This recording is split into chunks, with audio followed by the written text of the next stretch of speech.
আসসালামু আলাইকুম সবাইকে। আমি তোমাদের সালেহ মোহাম্মদ শাহানশাহ ভাইয়া, পড়াশোনা করছি ঢাকা মেডিকেল কলেজে। তো তোমরা এতক্ষণ ধরে 10টা চ্যাপ্টার করে অবশ্যই অনেক হাঁপিয়ে গিয়েছো, অনেক মানে কি বলবো, অনেক ক্লান্ত হয়ে গিয়েছো। তো এখন আমি তোমাদের লাস্ট দুইটা চ্যাপ্টার আমি নিব, টানা দুইটা চ্যাপ্টার নিয়ে ইনশাল্লাহ শেষ করে দিব। তো তোমরা যাতে বেশি প্যারা না হয় সেই হিসাবে আমি তোমাদের যতখানি পসিবল, যতখানি দরকার ঠিক ততখানি তোমাদের জন্য রেখেছি। তো ইনশাল্লাহ আমরা শুরু করে অনেক দ্রুত শেষ করে ফেলবো। ওকে, তো বিসমিল্লাহ, শুরু করি। তো জীব প্রযুক্তির 11 নম্বর চ্যাপ্টার আমাদের প্রথম সিকিউ আসছে ঢাকা বোর্ডে, যে বর্তমানে একটি উন্নত প্রযুক্তি ব্যবহারের মাধ্যমে ইনসুলিন উৎপাদন, কালারটা চেঞ্জ করি একটু, ইনসুলিন উৎপাদন প্রক্রিয়া খুবই সহজতর হয়েছে। আবার মাইক্রোপ্রোপাগেশন পদ্ধতি ফসল উৎপাদন বিপ্লব ঘটিয়েছে। তো এখানে বলেছে প্রথম প্রশ্ন, উদ্দীপকে উল্লিখিত প্রথম অংশ মানে বোঝাচ্ছে ইনসুলিন উৎপাদন প্রযুক্তির উল্লেখ রয়েছে, তা ব্যাখ্যা করো। তো সুন্দর মতো আমরা বুঝে যাব যে এই চ্যাপ্টারে সবচেয়ে ইম্পর্টেন্ট দুটো টপিক যেখান থেকে প্রচুর সিকিউ আসে, তার একটা আছে তোমাদের রিকম্বিনেন্ট ডিএনএ টেকনোলজি, আর আরেকটা হচ্ছে টিস্যু কালচার।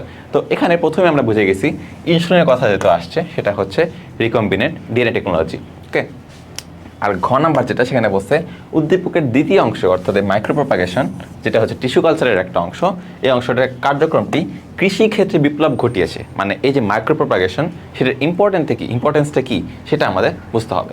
তো আমরা এখানে দেখবো অ্যান্সার কিগুলো কী আছে। দেখো, তো প্রথমে আমাদের কি হয়েছে, প্রথমে হচ্ছে আমাদের এই যে স্টেপটা। তো আমরা জানি বায়োলজিতে চিত্রের গুরুত্ব অপরিসীম। ঠিক আছে, চিত্র মানে যে কোনো তোমার প্রশ্ন আছে যেখানে চিত্র দেওয়া পসিবল, না দেওয়া পসিবল হলে বানা একবার দরকার হলে, যেগুলো দেওয়া পসিবল সেগুলো আবশ্যিকভাবে দেওয়ার চেষ্টা করবা। কারণ টিচাররা চান তোমরা এগুলো আনসার করো চিত্রসহ, তাহলে টিচাররা ফুল মার্কস দেন। যদি টিচাররা তুমি কোনো কারণ হচ্ছে তুমি বলো প্রশ্ন হয়তো চিত্রসহ বলে নাই, বাট তুমি চিত্র দাও নাই, তখন অনেক ক্ষেত্রেই অনেক টিচাররা যারা হচ্ছে আমার একটু বেশি কঠোর করে খাতা দেখেন তারা কিন্তু মার্ক কেটে ফেলেন। তো অবশ্যই চিত্র দেওয়ার চেষ্টা করবা। ঠিক আছে, আমি নিজে কিন্তু আমার এইচএসসি বায়োলজিতে 194 পাইছিলাম আউট অফ 200। ওকে, তো যেহেতু আমি 194 পেয়েছি, আমি যেসব স্টাইল ফলো করেছি তোমাদের জন্য একটা ভিডিও অলরেডি আছে, আবার তোমাদের দিয়ে দিব, সমস্যা নেই।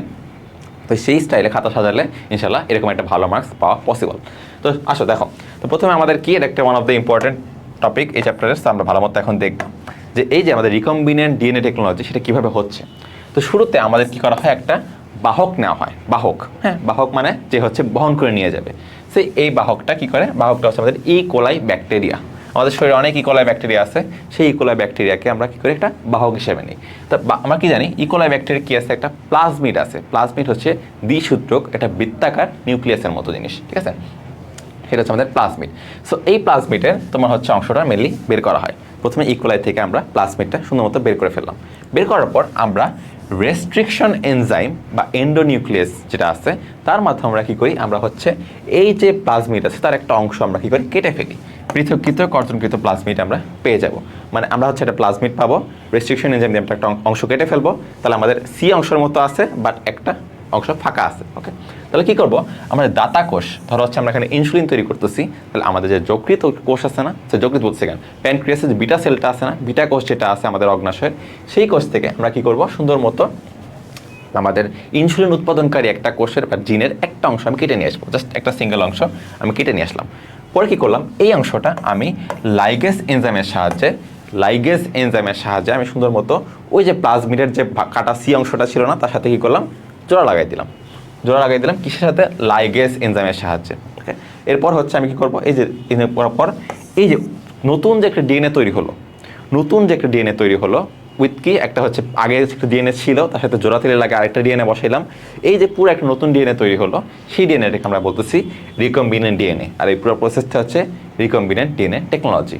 এবার এই রিকম্বিনেন্ট ডিএনএ আমি কী করবো, এই যে প্লাজমিডটা ছিল, রিকম্বিনেন্ট যে প্লাজমিডটা নতুন একটা প্লাজমিড তৈরি হলো, এই প্লাজমিডটা বা রিকম্বিনেন্ট ডিএনএ সেটা আমি কী করবো, এই যে ইকোলাইটটা ছিল সেখানে আবার বসাই দিব, যার থেকে নিয়েছিলাম তাকে আবার ফেরত দিয়ে দিব। ওকে, কর্মকারকের মতো তো দিয়ে দিলাম। দেওয়ার পর কী করবো, দেওয়ার পর হচ্ছে আমি কী করবো, এখন এই যে ইকোলাই কী করবে, ইকোলাইতে এখন নতুন প্লাজমিড আছে, এই প্লাজমিড বা হচ্ছে তার যে নিজের নিউক্লিয়াস যেটা ছিল, নিউক্লিয়েড যেটা ছিল সেটা দিয়ে কী করবে, সে কিছুক্ষণ পর আবার বংশবৃদ্ধি করবে।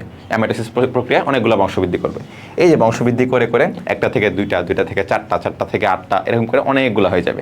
তো আলটিমেটলি আমি কিন্তু একটা ইকোলাইতে আমার ইনসুলিন তৈরির জন্য একটা জিন বসাইছিলাম, বা হচ্ছে নিউক্লিয়াসের একটা অংশ বসাইছিলাম, জিনের একটা অংশ বসাইছিলাম। তো এখন একটা থেকে এখন আমার হয়ে গেছে অনেকগুলা ইকোলাই, প্রত্যেকটাই কিন্তু ইনসুলিন তৈরি করতেছে। ঠিক আছে না, একটা ইনসুলিন জিন থেকে একটা ইকোলাই ইনসুলিন জিন থেকে অনেকগুলো ইকোলাই হচ্ছে ইনসুলিন তৈরি করতেছে। তাহলে আলটিমেটলি এই যে আমার যে ইনসুলিনটা দরকার ছিল সেটা কিন্তু আমি পেয়ে যাচ্ছি। বুঝছো? ঠিক আছে। তো কী হচ্ছে দেখো, প্রথমে আমরা কী বললাম, একটা কাঙ্ক্ষিত ডিএনএ নির্বাচন করছি। এই যে একটা কাঙ্ক্ষিত ডিএনএ আমরা নির্বাচন করে পৃথকীকরণ করছি, এটা করলাম। বা একটা ভেক্টর বা বাহক, এই যে একটা ভেক্টর ছিল বলছিলাম, এই ভেক্টর আমাদের ইকোলাই ছিল, সেটা আমি নির্বাচন করছি। এরপরে কী করলাম, একটা স্পেসিফিক সাইটে এই যে প্লাজমিডটা ছিল কাঙ্ক্ষিত ডিএনএর স্পেসিফিক সাইটে হচ্ছে আমি কী করছি, ছেদন করছি। সরি, এটা হচ্ছে কাঙ্ক্ষিত ডিএনএর আমরা একটা স্পেসিফিক সাইটে আমরা কি ছেদন বা কেটে ফেলছি। কিসের সাহায্যে বলছি, আমাদের রেস্ট্রিকশন এনজাইম বা হচ্ছে এন্ডোনিউক্লিয়াসের সাহায্যে। এরপরে এই যে ছেদনকৃত যে অংশটা ছিল সেটা আমি কী করলাম, আমি হচ্ছে প্লাজমিডে জোড়া লাগাই দিছি। কিসের সাহায্যে? লাইগেজ এনজাইমের সাহায্যে। এরপর হচ্ছে আমাদের এটাকে আবার সুন্দর মতো হচ্ছে পোষক কোষ যেখানে ছিল সেখানে আবার প্রবেশ করে দিয়েছি। আলটিমেটলি আমাদের রিকম্বিনেন্ট ডিএনএ তৈরি হয়েছে, সেটাকে হচ্ছে আমি স্থানান্তর করলাম। এরপর হচ্ছে অনেকগুলো তৈরি হলো, আমার আলটিমেটলি কী হলো, আমার কিন্তু আলটিমেটলি ইনসুলিন তৈরি হয়ে গেল। তো এই প্রসেসটা আমরা তোমরা কী করবো, সুন্দর মতো একটা ছবি দেখবা, পরে এক লাইন করে তুমি জিনিসটা লিখে দিলেই কিন্তু তোমাকে ইনশাল্লাহ টিচাররা 3-3 বা 4-4 যেই মার্কে আসুক না কেন ফুল মার্কস ইনশাল্লাহ দিয়ে দিবেন। ঠিক আছে, ওকে। তো এটা গেলো আমাদের, আশা করি বুঝতে পারছো কি, এটা হচ্ছে রিকম্বিনেন্ট ডিএনএ টেকনোলজি, যেটা কিন্তু পরীক্ষায় প্রচুরবার আসছে, স্যার ভালো মতো শিখতে হবে। আচ্ছা, আমাদের বই ছবিগুলো আছে, সমস্যা নেই। এবার আমি বলছিলাম কি, মাইক্রোপ্রোপাগেশনের কি কৃষিক্ষেত্রে ভূমিকাটা কী থাকবে। দেখো, মাইক্রোপ্রোপাগেশন মানে কি? মাইক্রো মানেই ছোট, উদ্ভিদের ক্ষুদ্র অংশ যেটা হচ্ছে পূর্ণাঙ্গ উদ্ভিদ তৈরি হওয়ার ক্ষমতা রাখে। মানে একটা ছোট্ট একটা অংশতে যদি অনেক বড় একটা জিনিস তৈরি হতে পারে, সেটা হচ্ছে মাইক্রোপ্রোপাগেশন। ওকে, আচ্ছা। তো এখানে তার উপকারিতা কি আমি তোমাদের মেইন লাইনগুলো বলে আছি। দেখো, দ্রুত রোগমুক্ত চারা উৎপাদন করা যায়, অনেকটা ইম্পর্টেন্ট কথা। প্রতিকূলার বিদেশি জাতের উন্নয়ন করা যায়, এটা একটা ভালো জিনিস। বীজহীন উদ্ভিদেরও বংশবৃদ্ধি করা যায়, বীজ থাকুক আর না থাকুক তাদেরও কিন্তু বংশবৃদ্ধি করা পসিবল হয়। ওকে, এবার ঋতু নির্ভরতা হ্রাস করে, মানে তোমার আম হচ্ছে শুধু গ্রীষ্মকালে হয়, বা জাম শুধু গ্রীষ্মকালে হয়, হ্যাঁ, বা শীতকালে কোনো কিছু ফল হয়, তো এগুলোর আর কোনো সমস্যা থাকবে না, 12 মাসই ফলই পাওয়া যাবে, বা 12 মাসই কিছু পাওয়া যাবে, সবজি পাওয়া যাবে, এরকম আর কি। বিলুপ্ত প্রায় উদ্ভিদ সংরক্ষণ আমরা জানি, আমরা পরে 12-এ পড়বো, অনেকগুলো বিলুপ্ত প্রায় আমাদের উদ্ভিদ আছে, সেগুলোকেও চাইলে সংরক্ষণ করা যাবে। বাণিজ্যিক চারা উৎপাদন, এমন কিছু উদ্ভিদ আমরা তৈরি করি যেগুলোকে হচ্ছে আমাদের কী বলে, কমার্শিয়াল হচ্ছে গিয়ে শস্য বলা হয়, যেগুলো আমরা বিদেশে আমদানি বা রপ্তানি করি, বা হচ্ছে কোনো কারণে অন্য দেশ থেকে আমদানি করি, আলটিমেটলি দুই দেশের লাভ লস হয়। ঠিক আছে, তো এটা হচ্ছে আমাদের বাণিজ্যিক চারা উৎপাদন করে। যেমন হচ্ছে অর্কিড, তারপর হচ্ছে তোমার ডাল জাতীয় উদ্ভিদ, বাদাম, পাট, অনেক কিছু আছে, এখানে তোমার নাম দেওয়া আছে, তোমরা ভালো মতো দেখে নিও। এগুলো জাস্ট অত বেশি না লিখলেও জাস্ট এই মেইনটা পয়েন্টটা লিখলেই হবে তোমাদের জন্য। আমি সুন্দর মতো প্রত্যেকটা হচ্ছে বুলেট পয়েন্ট আকারে দেখে দিয়ে আসছি। তুমি যদি মেইন পয়েন্টটা ঠিক রেখে বাকিটুকু তুমি নিজের মতো হালকা পাতলা লিখতে পারো, তাহলে ইনশাল্লাহ ভালো মার্কস পাবে। আর হচ্ছে লাস্টে উপসংহার হিসেবে বলা হয়েছে, এটা হচ্ছে অধিক উৎপাদন নিশ্চিত করছে। অবশ্যই তোমার যদি বিভিন্ন রেস্ট্রিকশন যেগুলো আমাদের আছে একটা শস্য উৎপাদনের জন্য, সেই রেস্ট্রিকশন তুমি যদি অফ করে দাও, তাহলে কিন্তু একটা উদ্ভিদ বা একটা গাছ বা যাই বল না কেন ফলমূল আমাদের উৎপাদন অনেক ক্ষেত্রেই বাড়ানো সম্ভব। তো এটাই হচ্ছে মাইক্রোপ্রোপাগেশনের মাধ্যমে আমরা সফল হতে পেরেছি। তো এই গেল আমাদের প্রথম সিকিউ। পরের প্রশ্ন আমরা দেখবো রাজশাহী বোর্ডে, সেখানে আসছিল কি, ওয়াই বলছে এক্সপ্ল্যান্ট থেকে অনুচারা। এক্সপ্ল্যান্ট থেকে অনুচারা সুন্দর মতো বোঝা যাচ্ছে, এটা হবে কি, এটা হচ্ছে আমাদের টিস্যু কালচার বা সংক্ষেপে টিসি, টিস্যু কালচার। আর বলছে জিন থেকে আরআরএনএ আর ডিএনএ বা হচ্ছে সেখান থেকে ট্রান্সজেনিক জীব, এটা হচ্ছে আমাদের তাহলে কি হবে, রিকম্বিনেন্ট ডিএনএ টেকনোলজি। মাত্রই দেখলাম আমরা। প্রথমে বলছে দেখো, উদ্দীপকে ওয়াই এর ধারাবাহিকভাবে লেখো। কি বলছিলাম যে রিকম্বিনেন্ট ডিএনএ টেকনোলজি আর এই টিস্যু কালচার, এই দুইটা তোমাদের ধাপগুলা ছবি সহ ভালো মতো কিন্তু শিখতে হবে। অবশ্যই ছবি সহ শিখবা, কোনো মতেই ছবিটা মিস দেওয়া যাবে না। তো এটা আমরা দেখবো। পায়ে দেখবো হচ্ছে আমাদের টিস্যু কালচারটা, আর ঘতে দেখবো কি, উদ্দীপকের প্রক্রিয়া দুটার মধ্যে তুলনা করো। মানে এই যে আমাদের টিস্যু কালচার আর রিকম্বিনেন্ট ডিএনএ টেকনোলজির মধ্যে পার্থক্যটা কি বা তুলনাটা কি হবে, আর কোনটার মাধ্যমে ভিন্ন বৈশিষ্ট্য সম্পন্ন জীব তৈরি করা সম্ভব। এই দুইটার মধ্যে পার্থক্যটা কি, আর কোনটার মাধ্যমে একদম ভিন্ন একটা বৈশিষ্ট্য সম্পন্ন জীব তৈরি করা সম্ভব। তো দেখবো, চলো। প্রথম প্রশ্ন যেটা আমাদের ছিল, এই যে সুন্দর মতো আমি ছবি নিয়ে আসছি, এই ছবিটাই তোমরা জাস্ট এখন আমি যেগুলো কথাগুলো বলবো তোমরা ওগুলাই সুন্দর মতো খাতায় পয়েন্ট করে লিখবা। তুমি জাস্ট নিজে একটা ছবিটা আঁকবা, ছবিটা আঁকলেই তোমার কিন্তু এগুলো এটা দেখে দেখেই তুমি নিজে লিখতে পারবা। সত্যি কথা। দেখো তাহলে কী করবা, তোমাকে কী করবো, একটা মাতৃ উদ্ভিদ নিতে হবে। যেই উদ্ভিদে তুমি টিস্যু কালচার করতে চাচ্ছ সেই উদ্ভিদটাকে নিবা। এরপরে এই উদ্ভিদের একদম গোড়া থেকে, যেগুলোতে মনে করো খুব কমই হচ্ছে এক্সপোজার পাওয়া যায় বা খুবই কমই হচ্ছে তোমার দূষিত হওয়ার সুযোগ থাকে, সেই অংশগুলো কী করবা, তুমি হচ্ছে নিবা। এই অংশটাকে কী বলা হয়, এই অংশটাকে বলা হয় এক্সপ্ল্যান্ট। যে অংশটা নিচ্ছ সেটা হচ্ছে এক্সপ্ল্যান্ট। মাতৃ উদ্ভিদ তার একটা অংশ নিচ্ছ, যেটা তুমি যার মাধ্যমে টিস্যু কালচার করবা, সেটা হচ্ছে এক্সপ্ল্যান্ট। এরপরে কী করলে যে কর্তৃত্ব টিস্যু হয়ে গেল। এরপরে তুমি হচ্ছে যেই মাধ্যমে টিস্যু স্থাপন করতেছো, যেমন হচ্ছে ধরো আমরা টেস্ট টিউবে রাখি, টেস্ট টিউবে রেখে এখানে আমরা বিভিন্ন কেমিক্যালস দিই, বিভিন্ন ধরনের হচ্ছে অটোক্লেভ মেশিন, অনেক কিছু আমরা ইউজ করি, ওই কিছু পরে দেখবো, সমস্যা নাই। তার উপরে হচ্ছে তুমি সব কিছু রেডি করে একটা আবাদ মাধ্যম মানে যেই মাধ্যমে তুমি জিনিসটা টিস্যু কালচার করতে যাচ্ছ, কালচারে বাংলায় হচ্ছে আবাদ। এই আবাদ মাধ্যমে টিস্যুটা স্থাপন করলাম। এরপরে এই একটা টিস্যু থেকে অনেকগুলো হচ্ছে একটা মানে পিণ্ডর মতো তৈরি হবে, একটা টিস্যু থেকে অনেকগুলো পিণ্ডর মতো তৈরি হবে। এই পিণ্ডটাকে আমরা বলতেছি কি ক্যালাস বা কেলাস। ওকে, এই পিণ্ডটা হচ্ছে আমাদের কেলাস। তাহলে হচ্ছে আবাদ মাধ্যমে একটা টিস্যু ছিল, টিস্যু থেকে একটা কেলাস বা একটা পিণ্ড তৈরি হয়েছে। এরপর টিস্যু এখান থেকে আমাদের কি তৈরি হয়েছে, একটা অণুচারা তৈরি হয়েছে, অণুচারা সৃষ্টি হয়েছে। ওকে, কেলাস থেকে তৈরি হয়েছে কি অণুচারা। এই যে বলছিল না, প্রশ্ন কি বলছো দেখছো, এই যে এক্সপ্ল্যান্ট থেকে অণুচারা তৈরি হয়েছে, এই যে এক্সপ্ল্যান্ট এখানে ছিল, এখান থেকে কিন্তু অণুচারা তৈরি হয়ে গেছে। এই অণুচারা মানে হচ্ছে তোমার কি বলবো, একটা গাছের ছোট ভাই, গাছের ছোট ভাই, যেখান থেকে আলটিমেটলি তোমার ওই গাছটা তৈরি হবে। তো এই যে অণুচারা সৃষ্টি হয়েছে, এই অণুচারাটা থেকে মূল সৃষ্টি এখানে হচ্ছে তার এখান থেকে সরিয়ে আনা হবে। আমাদের আগে যে মাধ্যমটা ছিল সেখানে শুধুমাত্র একটা গাছের, তো এটা যে একটা গাছ হয়, ধরে নাও আমার ছবি আঁকার কোয়ালিটি অনেক ভালো আমি জানি, ধরে নাও এটা হচ্ছে আমাদের একটা গাছ, এরকম একটা গাছ তৈরি হয়েছে, যার ধরে নাও হচ্ছে তাহলে উপরে ডালপালা আছে, পাতা আছে, কিন্তু নিচে শিকড় নাই। শিকড় ছাড়া তো গাছ হবে না, তাহলে কী করতে হবে, আমাকে আরেকটা মাধ্যমে নিতে হবে। ওই মাধ্যমের কাজ আমার শেষ, অণুচারা সৃষ্টি হয়েছে, এটুকু সৃষ্টি হয়েছে, আমার কাজ শেষ। আমি আরেকটা মাধ্যমে নিব, আরেকটা মাধ্যমে নিয়ে কী করবো, আমাদের এই যে শিকড় যেটা আছে না, শিকড়টা হচ্ছে আমার তৈরি করাবো বা মূল সৃষ্টি করাবো। মূল সৃষ্টির জন্য আমি অণুচারাটাকে আরেকটা পৃথক মাধ্যমে নিলাম। এরপরে এই যে এর মধ্যে আমার এখন উদ্ভিদ সৃষ্টি হলো। এটুকু পর্যন্ত আমাদের চারা ছিল, যখন এই পুরাটা তৈরি হয়ে গেলো তখন সেটাকে আমরা কী বলতেছি, উদ্ভিদ সৃষ্টি হচ্ছে। ওকে, এরপরে আমি সেই যে সুন্দর মতো যে উদ্ভিদটা তৈরি হলো, এটাকে আমি একটা টবের মধ্যে বসাই দিলাম, টবের মধ্যে একটা বসাই দেওয়ার মাধ্যমে তারপর হচ্ছে পানি দিলাম, পানি দেওয়ার পর কিছু হচ্ছে নিউট্রিশন দিলাম, কিছু যত্নাত্তি করলাম। আস্তে আস্তে আরেকটু সে যখন স্টেবল হবে তখন তো আমি কী করবো, সুন্দরমতো মাটিতে রোপণ করে ফেলবো। ওকে, তো কী বললাম দেখো, শুধুমাত্র একটা অংশ, গাছে জাস্ট একটা অংশ নিয়ে, একটা কর্তৃত্ব টিস্যু নিয়ে আমি পুরো একটা আস্ত ওই গাছটা তৈরি করে ফেললাম। এই জন্য এই পুরো জিনিসটাকে বলা হয়, একটা টিস্যু নিয়ে যেহেতু করতেছি, সেই পুরো প্রসেসটাকে বলা হয় টিস্যু কালচার। তো এই যে আমি স্টেপগুলো যে বললাম, এখানে যে স্টেপগুলো তোমার নাম লেখা আছে তোমাদের বইয়ে, তুমি জাস্ট এই স্টেপগুলো দিয়ে তুমি পুরো প্রসেসটা লিখতে পারবা না? অবশ্যই লিখতে পারবা, আমি নিজেই কাজ করে আসছি। আমি শুধুমাত্র ভালো মতো ছবিটা বোঝার চেষ্টা করতাম, এরপরে জিনিসটা এই ছবির আদলে আমি পয়েন্ট আকারে একটা পয়েন্ট করে সুন্দর মতো স্টেপ বাই স্টেপ প্রসেসটা লিখে ফেলতাম। তোমরা এই কাজটাই করো, তাহলে ইনশাল্লাহ ভালো একটা মার্কস আসবে। আর অবশ্যই এই ফিগার অবশ্যই দিবা, ফিগার প্রশ্নের চিত্র চাক আর না চাক অবশ্যই ফিগারটা দিবা। ওকে, ঠিক আছে।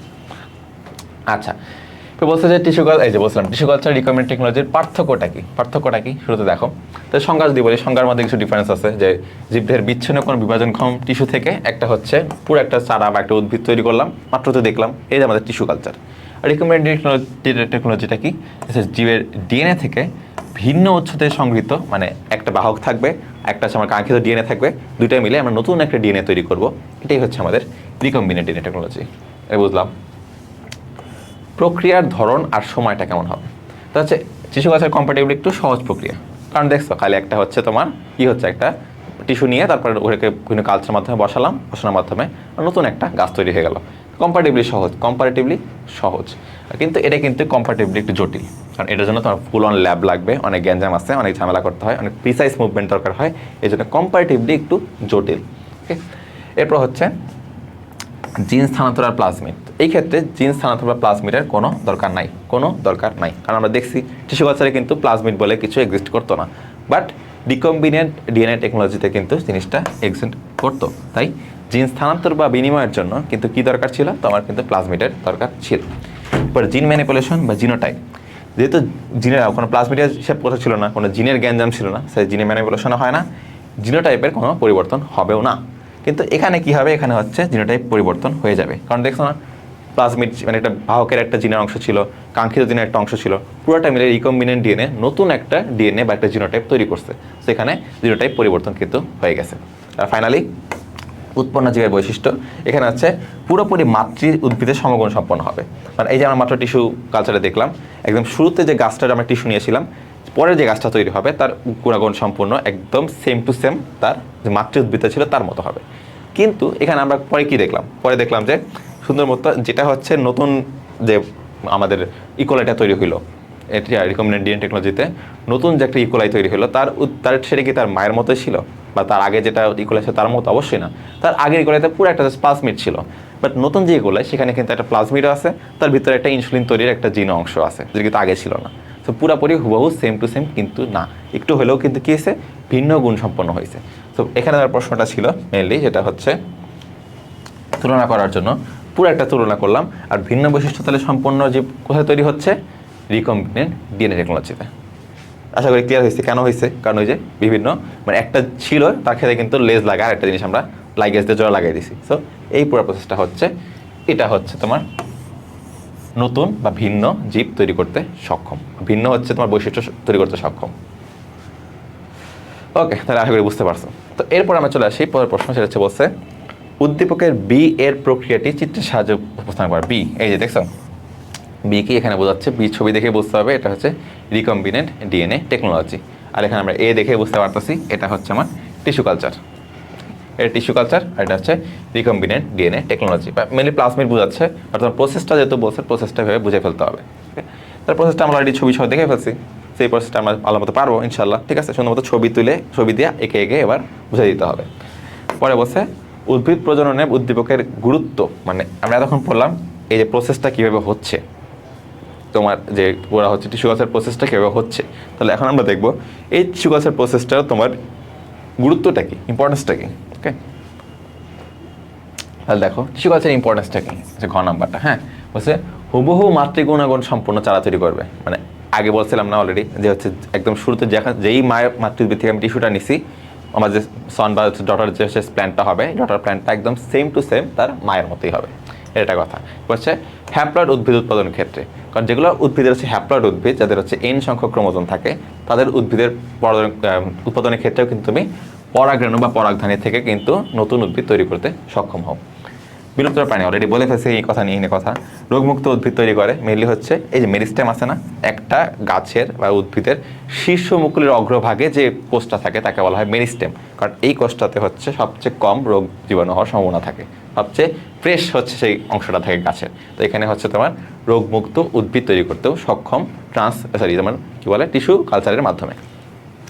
এরপর প্রোটোপ্লাস্টের মিলনও হতে পারে, আবার হচ্ছে তোমার হচ্ছে ভ্রূণ উদ্ধারের মাধ্যমেও। মানে সবসময় যে তোমার এই বিলুপ্তপ্রায় উদ্ভিদ বা হ্যাপ্লয়েড উদ্ভিদ, সেটা আবার ভ্রূণ উদ্ধারের মাধ্যমেও নতুন মানে টিস্যুটা তৈরি করতে সক্ষম বা নতুন উদ্ভিদ তৈরি করতে সক্ষম। এমনকি দুটা প্রোটোপ্লাস্ট বা নিউক্লিয়াস না থাকলেও, দুটা নিউক্লিয়াস বলতেছি কেন, পুরো হচ্ছে সেলের অংশ না থাকলেও জাস্ট প্রোটোপ্লাস্ট দুটা মিক্স করেও কিন্তু তোমার এইটা টিস্যু কালচার করা সম্ভব। এরপর ট্রান্সজেনিক উদ্ভিদ উৎপাদন করে, মানে রিকম্বিনেন্ট ডিএনএ প্রযুক্তিতে কী করে, সেখানে কিন্তু তোমার যে রিকম্বিনেন্ট ডিএনএ টেকনোলজিতে ট্রান্সজেনিক উদ্ভিদটা তৈরি হয়। খেয়াল করো, রিকম্বিনেন্ট ডিএনএ টেকনোলজিতে যে উদ্ভিদটা তৈরি হয় তাকে বলা হয় ট্রান্সজেনিক উদ্ভিদ। আর এই ট্রান্সজেনিক উদ্ভিদ অলরেডি তৈরি হয়েছে যে গাছটা, সেই গাছটাকে তুমি যখন আবার বংশবৃদ্ধি করাবা, সেটা কীভাবে বংশবৃদ্ধি করাবা, সেটা করবা হচ্ছে টিস্যু কালচারের মাধ্যমে। বা ট্রান্সজেনিক উদ্ভিদ উৎপাদনটা হয় কিন্তু রিকম্বিনেন্ট ডিএনএ টেকনোলজির মাধ্যমে, এটা কিন্তু টিস্যু কালচার দিয়ে উৎপাদন হয় না। এখানে একটু মানে কথা একটু ভুল আছে, বলা কথা ছিল যে ট্রান্সজেনিক উদ্ভিদের বংশবৃদ্ধিটা হয়। এবারে বলছে যে হচ্ছে কৃত্রিম বীজ উৎপাদন করতে পারো, মানে সবসময় যে হচ্ছে একদম যেই গাছের মানে গাছ থেকে তুমি বের করতেছো সেই গাছের বীজ উৎপন্ন হবে এমন দরকার নাই। অনেক ক্ষেত্রে যেগুলো বিলুপ্ত প্রাণী বা সামথিং বা বিলুপ্ত উদ্ভিদ আর কি, সেগুলোর ক্ষেত্রে তুমি কী করবা, সেগুলোর ক্ষেত্রে তুমি টিস্যু কালচারের মাধ্যমে সোমাটিক ভ্রূণকে উৎপাদন করে কী করবা, কৃত্রিম বীজ তৈরি করা যায়। সোমাটিক ভ্রূণ, গ্যামেটিক না কিন্তু, সোমাটিক ভ্রূণকে ইউজ করে তুমি কী করতে পারবা, তুমি হচ্ছে কৃত্রিম বীজ তৈরি করতে পারবা। তাহলে এই পয়েন্টগুলো বলছিলাম কি, এই যে 8টা পয়েন্ট আছে, 8টা পয়েন্ট যদি মাথায় রাখতে পারো, বাকিটুক তুমি মোটামুটি নিজের মতো সুন্দর মতো গুছিয়ে লিখলেই ইনশাল্লাহ 3-এ 3 বা 4-এ 4 পাওয়া সম্ভব। ওকে, আচ্ছা ওকে। এরপর আছে কি জীব প্রযুক্তি এ থেকে বলছে এক্সপ্ল্যান্ট থেকে অসংখ্য চারা, বুঝে গেছি টিস্যু কালচার এটা। আর বলছে কি জীব প্রযুক্তি বি প্লাজমিক কাঙ্ক্ষিত জিন আবার রিকম্বিনেন্ট চলে আসছে, দেখো।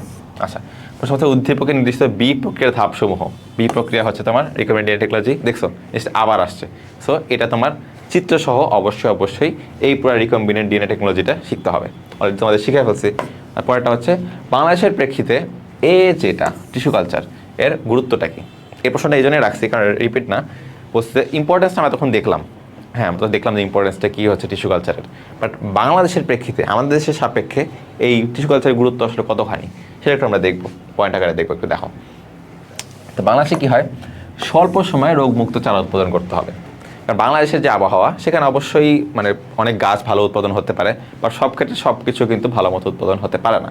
তো আমরা যদি এমন কিছু প্রয়োজন হয় যেটা হচ্ছে বেশি দিন গাছ উৎপাদন করতে গেলে মারা যাবে, তাদেরকে স্বল্প সময় যাতে উৎপাদন করাটা পসিবল হয় সেক্ষেত্রে, বা রোগমুক্ত থাকে সেক্ষেত্রে কিন্তু আমরা টিস্যু কালচার করে এটা সলভ করতে পারি। এরপর ফুল উৎপাদন করে উদ্ভিদের চারা তৈরি। আর বাংলাদেশে হচ্ছে যেসব বিভিন্ন ধরনের ফুল আছে, দেশি বিদেশি অর্কিড, চন্দ্রমল্লিকা, এগুলো আছে, এগুলো হচ্ছে কি করে, এগুলো কিন্তু উদ্ভিদের চারা উৎপাদন করা সম্ভব হয়েছে, যার মাধ্যমে এগুলো আমরা বিদেশে রপ্তানি করে কিন্তু ভালো একটা অংশ আয় করতে পারতেছি, বৈদেশিক মুদ্রা আয় করতেছি। এরপর অর্থকরী ফসল, এই যে আবার হচ্ছে অর্থকরী ফসল যেগুলো আছে, যেমন পাট বা হচ্ছে মুগ কলাই বা হচ্ছে আলু বীজ, মাস, বাদাম, কলাই, পাট, অনেক কিছুগুলো আছে। তো এইসব কিছু আমরা কী করতেছি, আমরা কিন্তু বিদেশে রপ্তানি করে ভালো একটা অংশ আয় করছি। এরপর কাঠ উৎপাদনকারী যে উদ্ভিদটা আছে সেটা সহজ বংশবৃদ্ধি। আমরা যে কোনো ফার্নিচার আমরা যখন বাসায় দেখি, আমরা কী চাই, আমরা চাই কাঠের ফার্নিচার তৈরি করতে, কারণ সেগুলো অনেক টেকসই হয়, অনেক মজবুত হয়, অনেক দিন টেকে। তো এই জন্য হচ্ছে আমরা যেহেতু কিন্তু আমরা যদি এতই গাছ কেটে ফেলি, কাঠ কলা গাছ কেটে ফেলি, তাহলে তো সবার তো এত সামর্থ্য নাই যে এত এত গাছ এত লাগাবা, গাছ লাগা 20 বছর পর হবে, তারপরে তুমি গাছ করবা, তত কিন্তু বুড়ে হয়ে যাবে, ঠিক আছে, এটা তো হবে না। তো সেক্ষেত্রে তুমি করবা, তুমি হচ্ছে এটা করে মানে সহজ বংশবৃদ্ধি, মানে যাতে ফাস্ট বংশবৃদ্ধি হয় আর এটা ফাস্ট উৎপাদন করা যায়, তার মাধ্যমে কিন্তু আমরা প্রায় খুব কম সময়ের ভিতরে 20 বছর ওয়েট করতে হচ্ছে না, খুব কয়েক বছরের মধ্যে তুমি একটা পূর্ণ একটা মনে করো মেহগনি বা একটা শাল কাঠের গাছ পেয়ে যাচ্ছ, সুবিধা। আচ্ছা, বিদেশি উদ্ভিদ যেগুলো আছে, অভিযোজন আর আবাদ, বাংলাদেশ কিন্তু অনেক ফলমূল, বাংলাদেশ বা শাকসবজি, শস্য অনেক কিছু বাংলাদেশে উৎপাদন হয়, কিন্তু সব কিছুই তো হয় না, তাই না? মনে করি যে স্ট্রবেরি, এটা এককালে বাংলাদেশে হইতো না, তারপরে চেরি, এগুলো এককালে বাংলাদেশে হইতো না, বাংলাদেশে সেই আর ছিল না। বাট টিস্যু কালচারের জন্য এখন কিন্তু বাংলাদেশেও বিদেশি বিভিন্ন ফলমূল বা শাকসবজি বা শস্য এগুলো কিন্তু উৎপাদন করা সম্ভব হচ্ছে, কারণ তারা অভিযোজন করে ফেলতেছে।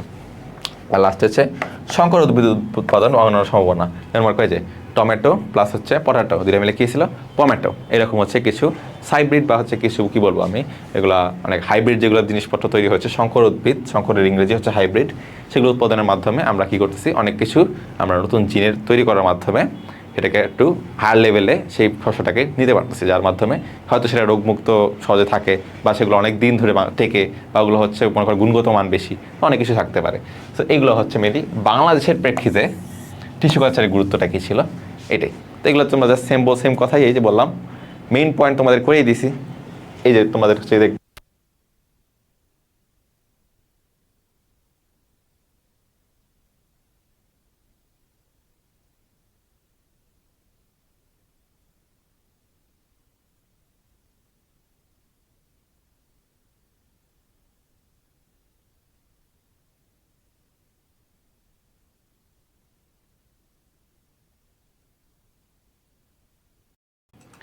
আচ্ছা, একটু মেবি লাস্টে সাউন্ডের সমস্যা হয়েছিল, এই জন্য আমি আসলে তোমাদের অনেকখানি রেকর্ড করে ফেলেছিলাম, কিন্তু পরে দেখতে পেলাম যে মাইকের সমস্যা হয়েছিল, তো আমি যেখানে সমস্যা হয়েছিল তারপরে সিকিউ থেকে কন্টিনিউ করছি, কারণ আগে সিকিউ কিন্তু আমরা পড়ে ফেলেছিলাম, জাস্ট ওই কথাগুলো রিপিট করেছিলাম, সেটা তোমরা হচ্ছে আশা করি বুঝতে পারছো সব কিছুই।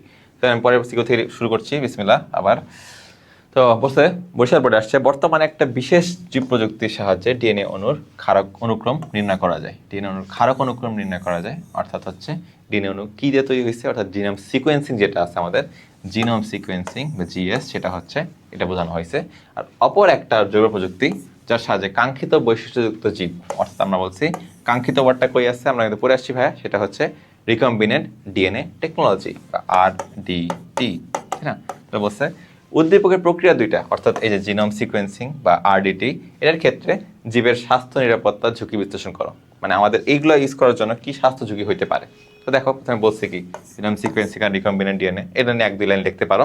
এরপর স্বাস্থ্য ঝুঁকিপূর্ণ কি বলবা, ভুল সিকোয়েন্সিং এর প্রভাব, দক্ষ জনবল হবে, যদি কোনো ভুল সিকোয়েন্সটা হয়ে যায় তাহলে সেটা কিন্তু আমাদের মানব শরীরে আসলে মারাত্মক প্রভাব ফেলতে পারে, সেটা আমাদেরকে এমনকি মেরে ফেলতে পারে, এমন অবস্থা হতে পারে, এমন কোনো জিনও আমাদের শরীরে প্রবেশ করতে পারে।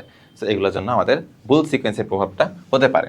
সেকেন্ডটা হচ্ছে অ্যালার্জির সম্ভাবনা, যেহেতু বাইরে থেকে কোনো একটা জিনিস আমাদের শরীরে ইনপুট হচ্ছে, তো সেক্ষেত্রে আমাদের শরীর সেই জিনিসটাকে অ্যাকসেপ্ট যদি না করে, তখন সেক্ষেত্রে আমাদের কিন্তু এই অ্যালার্জিটা তৈরি হয় বা হাইপার সেন্সিটিভিটিটা তৈরি হবে। এরপর হচ্ছে পুষ্টির ভারসাম্যহীনতা বা বিষক্রিয়া, অর্থাৎ শুধুমাত্র অ্যালার্জি তৈরি হবে না, এটা আমাদের টক্সিক বা টক্সিন তৈরি করে আমাদের শরীরের ভিতরে কিন্তু বিষাক্ত জিনিসপত্র তৈরি করতে পারে। আর লাস্টে হচ্ছে তার জন্য আমাদের কি হচ্ছে যে পুষ্টি আমরা পাচ্ছিলাম সেই পুষ্টির যে ভারসাম্য সেটা কিন্তু নষ্ট হয়ে যাবে। আর ফাইনালি অ্যান্টিবায়োটিক রেজিস্ট্যান্স, আমরা যখন কোনো ব্যাকটেরিয়ার জাতীয় কোনো রোগ হয়, ব্যাকটেরিয়া ঘটিত কোনো রোগের ক্ষেত্রে আমরা কিন্তু অ্যান্টিবায়োটিক খাই, সবাই জানি, ঠিক আছে। কিন্তু কোনো কারণে যদি আমাদের এই জিনোম সিকোয়েন্সিংয়ের জন্য বা রিকম্বিনেন্ট ডিএনএ টেকনোলজির জন্য শরীরের কোনো অঙ্গ বা আমাদের শরীরের পুরো যেই সাপ্লাইটা আছে, সিস্টেমটা আছে, যদি কোনো কারণে সেটা যদি অ্যান্টিবায়োটিকটা রেজিস্ট্যান্স হয়ে যায়, ওকে, ওই সিস্টেমে যদি অ্যান্টিবায়োটিক রেজিস্ট্যান্স হয়ে যায়, তাহলে সেক্ষেত্রে কী হবে, তাহলে কিন্তু যখন ওই মনে করো একটা কলেরা একটা ব্যাকটেরিয়া, এই কলেরা ব্যাকটেরিয়া যখন আমাদের আক্রমণ করবে, তখন কিন্তু আমাদের ওই কলেরার যে ওষুধটা আছে সেটা খাইলে কিন্তু কোনো কাজ হবে না। কলেরা অ্যান্টিবায়োটিক আমাদের শরীরে কোনো কাজ করবে না, বা ওই কলেরার উপর কোনো কাজ করবে না, কারণ আমরা রেজিস্ট্যান্স হয়ে গেছি। তো এই হচ্ছে তোমার ঝুঁকিপূর্ণ বিষয়গুলো এখানে আছে। সেগুলো সুন্দর মতো মেইন পয়েন্টগুলো দেখবা, আর বাকিটুক যেভাবে বলছি সুন্দর মতো রিডিং করে তোমার নিজের মতো বানায় লিখবা। ওকে, এরপরে ডায়াবেটিস চিকিৎসা। ডায়াবেটিস বললে কি আসে? ডায়াবেটিসে বললে আসবে হচ্ছে আমার ইনসুলিন। তোমরা সবাই অনেকের মানে বাংলাদেশে অনেকের বাসায় কম বেশি ডায়াবেটিসের রোগী আছে, তো তারা হচ্ছে কী করে, তারা ডেলি কিন্তু ইনসুলিনটা নিয়ে থাকেন। আমরা অলরেডি পড়ছি ইনসুলিন কিসের মাধ্যমে হয়, আমরা বলছি RDT। RDT সংক্ষেপ্ত বুঝে গেছো, রিকম্বিনেন্ট ডিএনএ টেকনোলজি। আর এখানে বলছে কৃষিক্ষেত্রে এটা ইম্পর্টেন্স আছে। তাহলে প্রথম প্রশ্ন, মেইন প্রশ্নটা হচ্ছে কৃষিক্ষেত্রে RDTর ইম্পর্টেন্সটা কী, সেটা আমরা এখন দেখব। কোথায় বলছে অধিক ফলনশীল শস্য উৎপাদন করতে পারে। ওকে, আমাদের কি হয় অধিক ফলনশীল, মানে আমরা করে এখন একটা গাছে যদি হচ্ছে 5টা ফল মানে যদি ফলাইতো, সেটা এখন কি করবে 50টা ফল ফলাবে, মানে প্রায় 10 গুণ অধিক ফলন হবে। এরপর সে পুষ্টিগুণ বৃদ্ধি পাবে। তোর একটা ফল হচ্ছে আমাকে কী করতো 5 কিলো ক্যালোরি শক্তি দিত, সেটা আমাকে এখন 50 কিলো ক্যালোরি শক্তি দিচ্ছে, মানে পুষ্টিগুণ বৃদ্ধি পাচ্ছে। এরপর হচ্ছে আগাছানাশক, এমন কিছু গাছ যেগুলো হচ্ছে নিজে নিজেই যে হচ্ছে গাছ আগাছা যেগুলো জন্মাতো সেগুলো নিজে নিজেই নাশ করে দিতে পারে। ওকে, এগুলো হচ্ছে আমাদের কি আগাছা প্রতিরোধী। এরপর হচ্ছে রোগ প্রতিরোধী, অর্থাৎ যদি রোগ প্রতিরোধ করা যায়, কোনো একটা গাছ যদি রোগ প্রতিরোধ করতে পারে, তাহলে অবশ্যই সেটা আমাদের জন্য ভালো, সেটা আমাদের কিন্তু আপগ্রেড, তাই না। এরপর হচ্ছে দ্যুতিময়, আমরা জানি কি জনকে পোকার পিছনে হচ্ছে লাইট দেখা যায়, এমনকি এখন ওই সেম লাইট যে লুসিফেরিন এনজাইমটা আছে সেটা ইউজ করে আমাদের যে তামাক আছে, তামাক গাছে হচ্ছে এখন লাইটের মতো বানানোর চেষ্টা করা হয়েছে, কেন জানি না, বাট করা হয়েছে। এরপর হচ্ছে গুণগত মান উন্নয়ন, মানে শুধুমাত্র সব কিছু আপগ্রেড করতেছে এমন না, যেগুলো এক্সিস্টিং ছিল, মনে করো আগে যে এক্সিস্টিং যেগুলো ছিল ওই কোয়ালিটিগুলোকে এখানে আপগ্রেড করা হচ্ছে, যার মাধ্যমে ধরো ক্লোভার গ্লাসকে আপগ্রেড করার মাধ্যমে আমাদের কি হচ্ছে, আমাদের ক্লোভার গাছ যেটা ভেড়া খাচ্ছিল, ওই ভেড়া যে আমাদের লোম দিচ্ছে ওই লোমের কোয়ালিটিও ভালো হচ্ছে। তো আলটিমেটলি আমাদের কিন্তু প্যাসিভলি ডাবল লাভ হয়ে যাচ্ছে। ওকে, লাভের লাভ। এরপর হচ্ছে বীজহীন ফল উৎপাদন, বীজহীন ফল সৃষ্টি। তো এই রিকম্বিনেন্ট ডিএনএ টেকনোলজি ইউজ করে কী হচ্ছে, আমাদের কিন্তু বীজহীন ফল, মানে এমন ফল যেটার বীজ নাই, কারণ বীজহীন তরমুজ, তরমুজ খেতে গেলে আমাদের সবচেয়ে প্যারা হয় কি এই বীজটা, মানে বীজটা নিয়ে। সো এই বীজটা যদি নাই থাকে তাহলে কিন্তু তরমুজ খাওয়া অনেকটাই মজা হয়ে যাবে। প্লাস হচ্ছে আঙ্গুর উৎপাদন, এগুলোও এক্সিস্ট করে। আর ট্রান্সজেনিক প্রাণী, তোমার যদি রিকম্বিনেন্ট ডিএনএ টেকনোলজির মাধ্যমে উৎপন্ন যে কোনো প্রাণী হোক, উদ্ভিদ হোক, জীব হোক, যাই হোক না কেন, সব কিছুকে আমরা বলবো ট্রান্সজেনিক উদ্ভিদ, প্রাণী বা জীব, ঠিক আছে, এটাই। তো এই হচ্ছে আমাদের এই পুরা কৃষি যে ক্ষেত্রটা আছে সেখানে আছে RDTর ইম্পর্টেন্সটা কি, আমরা সুন্দর মতো মেইন হেডিংয়ে দেখে ফেললাম। এরপর আমরা বাকিটুক সুন্দর মতো লিখতে পারবো ইনশাল্লাহ, ঠিক আছে। আচ্ছা, এক্সপ্ল্যান্ট থেকে প্ল্যান্টেড, মানে এটা হচ্ছে আমাদের টিস্যু কালচার। আর বলছে তুরুলা সিডোমোনাস নোকার্ডিয়া বা TPN দিয়ে মনে রাখবা, TPN ব্যাকটেরিয়া। আমাদের TPN ব্যাকটেরিয়া কিন্তু আমাদের যে পরিবেশ সংরক্ষণের ক্ষেত্রে অনেক অনেক অনেক হেল্পফুল। সো এই পরিবেশ ব্যবস্থাপনায় বি অণুজীবগুলোর কী কী কাজ করে সেটা আমরা এখন দেখব। তো এখানে অণুজীবের ভূমিকা হচ্ছে আমাদের কী আছে, সেটা প্রথমত আমাদের যে পরিবেশ দূষণকারী যে সমস্যা যেগুলো আছে, যেগুলো টক্সিক সাবস্টেন্স যেগুলো আছে সেগুলো কী করে, কন্ট্রোল করে বা নিয়ন্ত্রণ করে, আর হচ্ছে রিসাইকেল করে সেগুলোকে, যেগুলো পরিবেশ দূষণকারী যে পদার্থগুলো আছে সেগুলোকে সেটা কন্ট্রোলও করে, প্লাস রিসাইকেলেও সাহায্য করে থাকে। কীভাবে দেখো, আমাদের শিল্প খনিজ বর্জ্য যেগুলো আছে, জানি বাংলাদেশে অনেক ধরনের হচ্ছে কলকারখানা আছে, বিশেষ করে ঢাকাতে অনেকগুলো আছে, ঢাকার পাশে তেজগাঁও, তারপরে হচ্ছে তোমার ওখানে টঙ্গী, অনেক হচ্ছে আছে। তো এখানে কি হয়, এখানে কিন্তু প্রচুর পরিমাণ বর্জ্য পদার্থ উৎপন্ন হয়, যেগুলো থেকে পানি, বায়ু সব কিছু কিন্তু দূষিত হয়ে থাকে। তো এই দূষিত থেকে রক্ষা পাওয়ার জন্য সেখানে কি করে, এই যে বিষাক্ত দীর্ঘস্থায়ী দূষিত পদার্থ আছে সেগুলোকে সরল উপাদানে, দূষণমুক্ত সরল উপাদানে কনভার্ট করে ফেলে কারা, এই যে এই অণুজীবগুলো। এরপর হচ্ছে কাগজ আর কাগজের মণ্ড যেগুলো আছে, যেগুলো বিশুদ্ধ পদার্থ থাকবে, সেখান থেকে তরল নামক ইস্টটা জন্মায়, তারপরে ইস্ট জন্মায় কী করে, এই যে সেমভাবে দূষণমুক্ত করে ফেলে। তারপরে এছাড়া বর্জ্য পদার্থ কী থাকে, স্যাক্রামাইসিস সার্ভিসিস, যেটা এক ধরনের ইস্ট, আর তরুলা এটাও এক ধরনের ইস্ট। তো ইস্টগুলো জন্মায় যেখান থেকে কী হয়, অ্যামাইনো অ্যাসিড তৈরি হয়, যে অ্যামাইনো অ্যাসিডটা কি আমাদের প্রোটিনের মেইন হচ্ছে ইউনিট।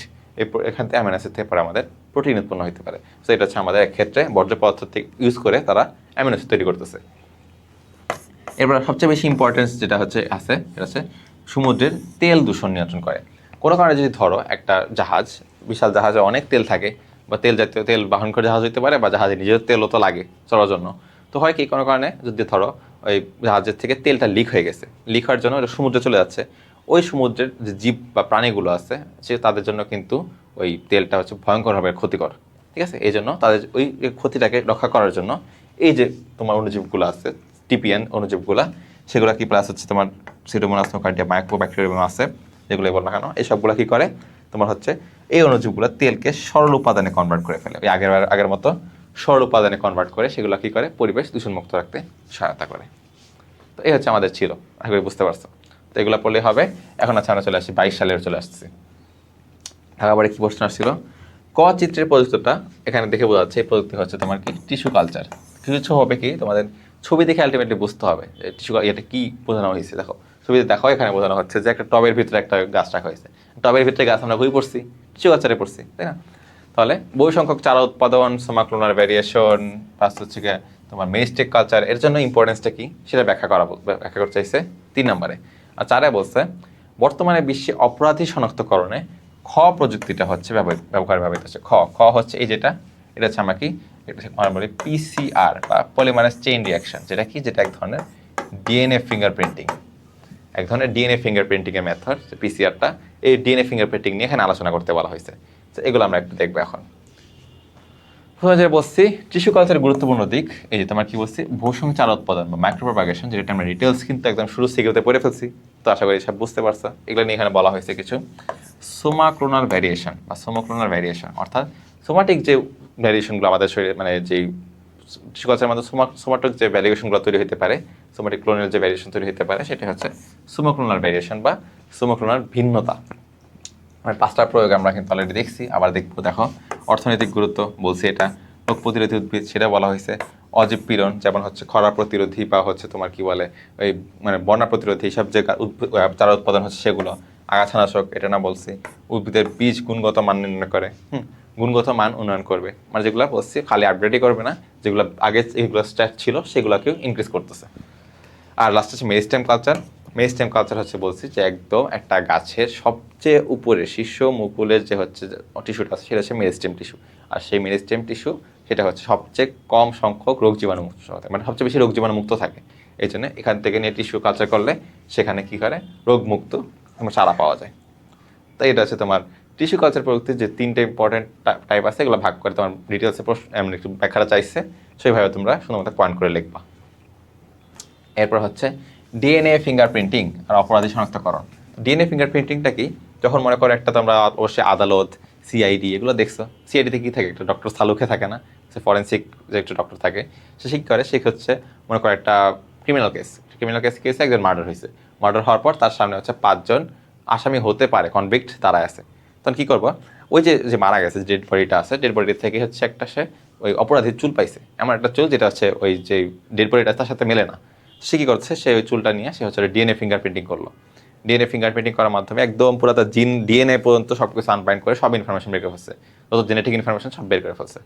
এরপর সে কী করবে, সে হচ্ছে ওই যে 5 জন কনভিক্ট আছে তাদের সবার হচ্ছে একটা করে হচ্ছে মনে করে হাতের লোম নিল, হাতের লোম নিয়ে তারা সে করছে, সে টেস্ট করে দেখলো, ডিএনএ ফিঙ্গারপ্রিন্টিং করে দেখলো যে হচ্ছে একজনের সাথে লোমটা মিলে যাচ্ছে, মানে যে করছে হি ইজ দ্য মার্ডারার। ঠিক আছে, এদের সামনে করে তোমার থেকে কেস সলভ করতে হবে। তো এই পুরো প্রসেসটা যেটা বললাম সুন্দর মতো তোমাদের বুকিশ নলেজে, বুকিশ ভাষায় হচ্ছে লেখা আছে।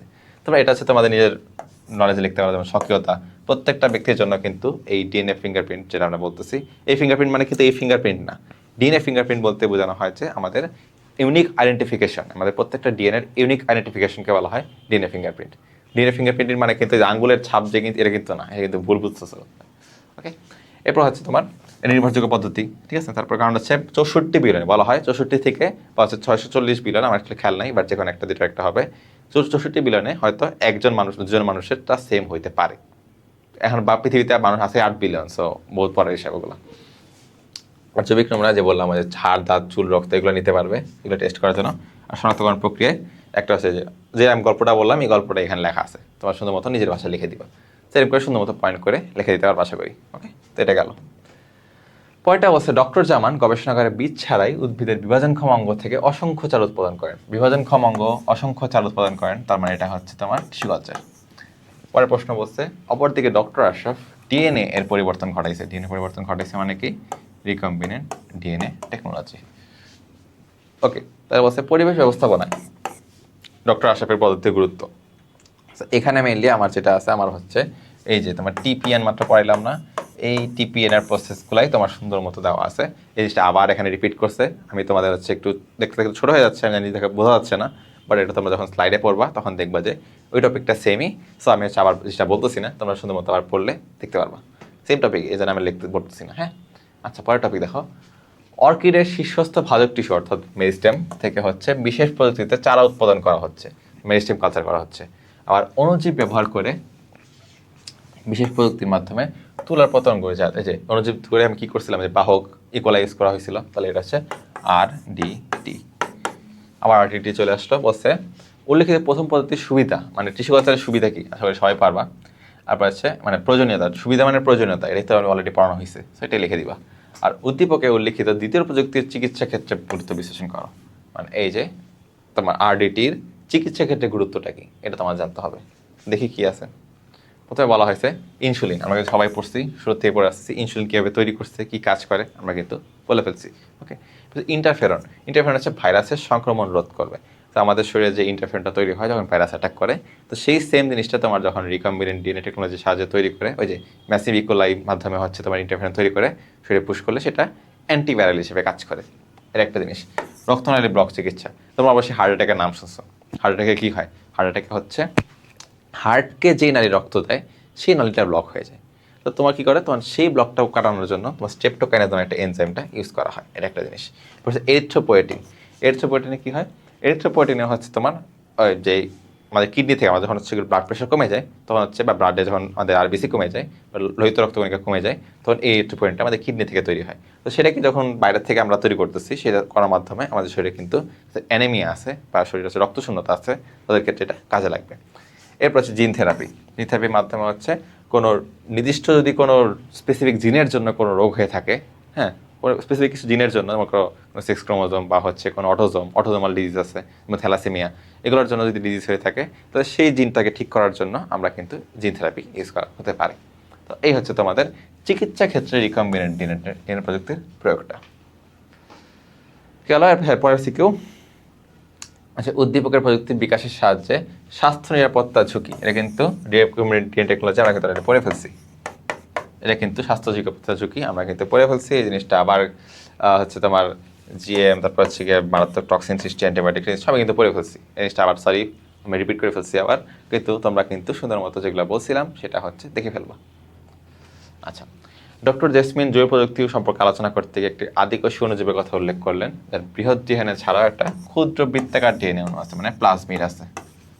এই ক্ষুদ্র বৃত্তাকার অণু হচ্ছে প্লাজমিড। তাহলে উদ্দীপকে উল্লেখিত অণুটি জৈব প্রযুক্তির গুরুত্বপূর্ণ ভূমিকা পালন করে। ইয়েস, এই প্লাজমিডটা তোমার কী করে, তোমার হচ্ছে রিকম্বিনেন্ট ডিএনএ টেকনোলজিতে পুরা বাহক হিসাবে কাজ করে। বহুত ইম্পর্টেন্স আছে ইকোলাইয়ের। তো এই জিনিসটা হচ্ছে প্লাজমিডের ভূমিকা কি, বা বলছে যে অণুটা হচ্ছে প্লাজমিডের গুরুত্বটা কি, এটা চাইছে। প্লাজমিডের গুরুত্বটা কি, তাহলে দেখো। প্রথমে আছে বলছে উল্লেখিত, আচ্ছা ভালো কথা, আণবিক বংশবিদ্যা হচ্ছে প্লাজমিড ব্যাপক হারে ব্যবহৃত হয়। এটা হচ্ছে উল্লেখযোগ্য ভেক্টর হিসেবে কাজ করে। যে ভেক্টরের যে হচ্ছে কাঙ্ক্ষিত যে জিনটা আছে, আমাদের যে কাঙ্ক্ষিত জিনটা, সেটা কি করা হয়, এই ভেক্টরের প্লাজমিডে আমরা রেস্ট্রিকশন ভাবে কেটে সেটা হচ্ছে লাইগেজ দিয়ে পরে জোড়া লাগিয়ে দিই। পরে ওইটা হচ্ছে আমাদের কি করতেছে, যদি প্লাজমিড না থাকতো তাহলে কিন্তু আমাদের এই বাহক হিসেবে কাজ করার কিন্তু কাউকে পেতাম না আমরা। ভেতরে সহজেই হচ্ছে প্লাজমিডটা সে রেপ্লিকেট করে, নতুন অনেকগুলো তৈরি হতে পারে। সো হচ্ছে আলটিমেটলি এই প্লাজমিডের কিন্তু গুরুত্ব অপরিসীম। এগুলো আমরা সুন্দর মতো পয়েন্ট আকারে তোমাদের লিখে দিয়েছি। এগুলো হচ্ছে তোমাদের রোগ প্রতিরোধ ক্ষমতা হয়ে যাবে, যেগুলো আছে ইনসুলিন ক্লোনিং করে, সব কিছু ইম্পর্টেন্স তোমরা হচ্ছে দেখে নিতে পারবা। ঠিক আছে, এগুলো পয়েন্ট করে ইনশাল্লাহ লিখে দিবা, ভালো একটা মার্কস আসবে। ওকে, এরপর আসতে বলছে শিল্প তৈরি, আচ্ছা পয়বর্জ্য, আচ্ছা ছত্রাক ব্যাকটেরিয়া, জৈব অ্যাসিড, সিঙ্গেল সেল প্রোটিন। উদ্দীপকের কিউয়ের কারণে, কিউয়েরটা প্রশ্ন করছে, সেটা হচ্ছে মৃত ব্যক্তিদের শনাক্তকরণের হচ্ছে ADCTর অবস্থা গঠন পরিধি কাজ, জীবের রহস্য উন্মোচন। ওই যে আবার জিনোম সিকোয়েন্সিং চলে আসতেছে, তাহলে কী করতে পারবো, দেখো বলছে কি প্রশ্ন ছিল। আচ্ছা, কিউয়ের সাহায্যে করা সম্ভব, কারণ ওই যে জিনোম সিকোয়েন্সিং কী বলছিলাম আমরা, হচ্ছে আমাদের যে একদম ইউনিক, আমাদের প্রত্যেকটা পার্ট থেকে যে ইউনিক জিন কি আছে, জিনের জেনেটিক ইনফরমেশন বের করা সম্ভব। তার মাধ্যমে অপরাধী শনাক্তকরণ, পিতৃত্ব নির্ধারণ বা স্বজন নির্ধারণের জন্য করা হয়। কারণ যখন একটা ডেড বডি পাওয়া যায় যার কোনো বলে বেওয়ারিশ লাশ, নাম শুনছি না, বেওয়ারিশ লাশ মানে যার কি যার হচ্ছে মানে লাশ শনাক্ত করা যাচ্ছে না, তখন কী করা হয়, তখন হচ্ছে জিনোম সিকোয়েন্সের মাধ্যমে জেনেটিক ইনফরমেশন নিয়ে তার হচ্ছে সেই কোনো অপরাধী কিনা বা হচ্ছে সেটা কোনো পিতামাতা বা হচ্ছে তার স্বজন কী আছে তাকে চেনার জন্য এগুলো হচ্ছে ইউজ করা হয়ে থাকে। তো এটা হচ্ছে তোমার কাইন্ড অফ কী বলবো, মৃত ব্যক্তিদের শনাক্ত করা সম্ভব। এই প্রসেসটা হচ্ছে তোমার অলরেডি বলা হয়েছে, যদিও এই জিনোম সিকোয়েন্সের ব্যাপারটা ওগুলোই মিক্স করে তুমি লিখে দিবা। ওকে, তাহলে এই নিয়ে হচ্ছে তো আমাদের চ্যাপ্টার 11 শেষ। তো আমরা চলে আসলাম লাস্ট চ্যাপ্টারে। ইনশাল্লাহ এই চ্যাপ্টারটা অনেক দ্রুত আমরা শেষ করে ফেলবো, কারণ এই চ্যাপ্টার আসলে গুরুত্বপূর্ণ আসলে টপিক খুবই কম, যেহেতু শর্ট সিলেবাসের বাইরে ছিল। তো এখন হচ্ছে আমরা এইটা শুরু করার আগে একটা ছোটো একটা কথা বলে নিব। সেটা হচ্ছে তো আমরা অলরেডি নাম শুনছি আমাদের কী আছে, আমাদের হচ্ছে কী বলে, আমাদের হচ্ছে কিছু ফর্ম দেওয়া হচ্ছে যারা তোমাদের, তোমরা এখন জুনিয়র ব্যাচ যেই ব্যাচে দেখো না কেন, 25, 26, 27, 28 যে ব্যাচে দেখো না কেন, তো আমাদের হচ্ছে ন্যানোভার্সিটি বায়োলজি একটা লিঙ্ক দেওয়া হয়েছে, প্রি বুক চলতেছে। প্রি বুকিংয়ের মাধ্যমে তোমরা কী পাচ্ছ, তোমরা এখানে কিন্তু যে আমাদের ঢাকা মেডিকেলের 6 জন ভাইয়েরা তোমাদের সুন্দর মতো বায়োলজি বুঝাবে, সব কিছু যত দরকার, যা কিছু তোমাদের দরকার, অডিও ভিজুয়াল যা দরকার সব কিছু আমরা সুন্দর মতো বুঝিয়ে দিব। আর প্রি বুক করতে কিন্তু আমাদের একটা সিঙ্গেল টাকাও লাগবে না। ওই সিঙ্গেল টাকা ছাড়া তুমি কিন্তু জাস্ট প্রি বুক করে কী পাবা, তোমার সুবিধা কী ভাইয়া, তুমি কিন্তু এক্সট্রা একটা ভালো ডিসকাউন্ট পাচ্ছ। যারা প্রি বুক করে থাকবে তারা কিন্তু নর্মালের চেয়ে অনেক বেশি ভালো একটা ডিসকাউন্ট পাবে যখন হচ্ছে আমরা এই আসল কোর্সটা আছে লঞ্চ করবো। তো তোমরা কিন্তু এই যুক্ত হয়ে থাকতে পারো, এর একটা জিনিস। আর সেকেন্ড আরেকটা হচ্ছে তোমাদের বিজ্ঞাপনটা হচ্ছে তোমাদের জন্য অনেক কম দামে কী আসতেছে, তোমাদের জন্য কিছু ইবুক আসতেছে। বুক, ইলেকট্রনিক বুক। কিসের ইবুক ভাইয়া? ইবুকটা হচ্ছে তোমাদের সকল বায়োলজির ক খ। ওকে, বিশেষ করে 26, 27, 28-এর জন্য বহুত কাজে লাগবে জিনিসটা, সত্যি কথা। সকল বায়োলজির ক খ তুমি যদি একটা সিঙ্গেল বই, একটা স্পেসিফিক সুন্দর মতো সাজানো বই, আমাদের ঢাকা মেডিকেলের 6 জন ভাইয়াদের জিনিসটা তৈরি, প্লাস হচ্ছে আমরা নিজেরা প্রফিট করে নিজেরা গুছিয়েছি। তো আমরা জানি আমরা সবাই কিন্তু ভালো একটা মার্কস ক্যারি করেই কিন্তু এখানে আসতে পেরেছি। তো আমরা সবাই জানি যে আলটিমেটলি কত ভালো করে পড়লে বা কী পড়লে কোন টপিকগুলো কীভাবে লিখলে তোমরা ভালো মার্কস পাবা। তো এগুলো হচ্ছে আশা করি তোমরা ইনশাল্লাহ কারেক্ট করা ট্রাই করবা। তো এই দুটো টপিকটা বলা শেষ। এখন আমরা শুরু করবো জীবের পরিবেশ বিস্তার সংরক্ষণ। ওকে, অনেক বেশি ফাস্ট কথা বলতেছি, বাট ফাস্ট আগাচ্ছি। আর আলটিমেটলি তোমরা হচ্ছে জিনিসটা 2x দেখতেছো বা ধার্মিক দেখতেছো, অনেক সময় লাগবে। এত বেশি কথা বলার সময় আসলে তোমরা চাচ্ছ না, এই জন্য হচ্ছে আমি তোমাদেরকে কনসাইজ করার জন্য যতখানি দরকার ততখানি বলে যাচ্ছি, আর বাকিগুলো তোমরা আসলে নিজেদের পড়তে হবে। আসো হচ্ছে মানে দক্ষিণ পশ্চিম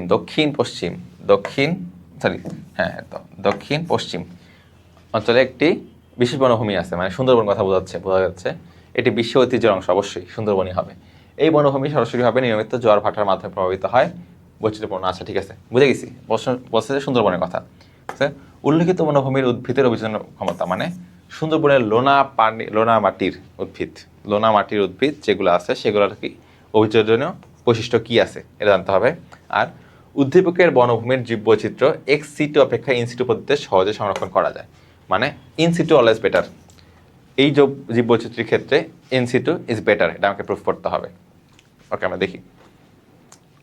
সুন্দরবনী বনভূমির হচ্ছে উদ্ভিদের অভিযোজন ক্ষমতা বলছে প্রথমে হচ্ছে মূলতন্ত্রের বিস্তৃতি। এটা আমরা জানি, আমাদের হচ্ছে মাটির গভীরতার সাথে লবণাক্ততা যদি বৃদ্ধি পায়, যেহেতু লোলা মাটি অবশ্যই লবণ অনেক বেশি, এই জন্য মাটির কিন্তু খুব গভীরে এরা প্রবেশ করে না, এরা কিন্তু উপরের স্তরে বিস্তৃত থাকে।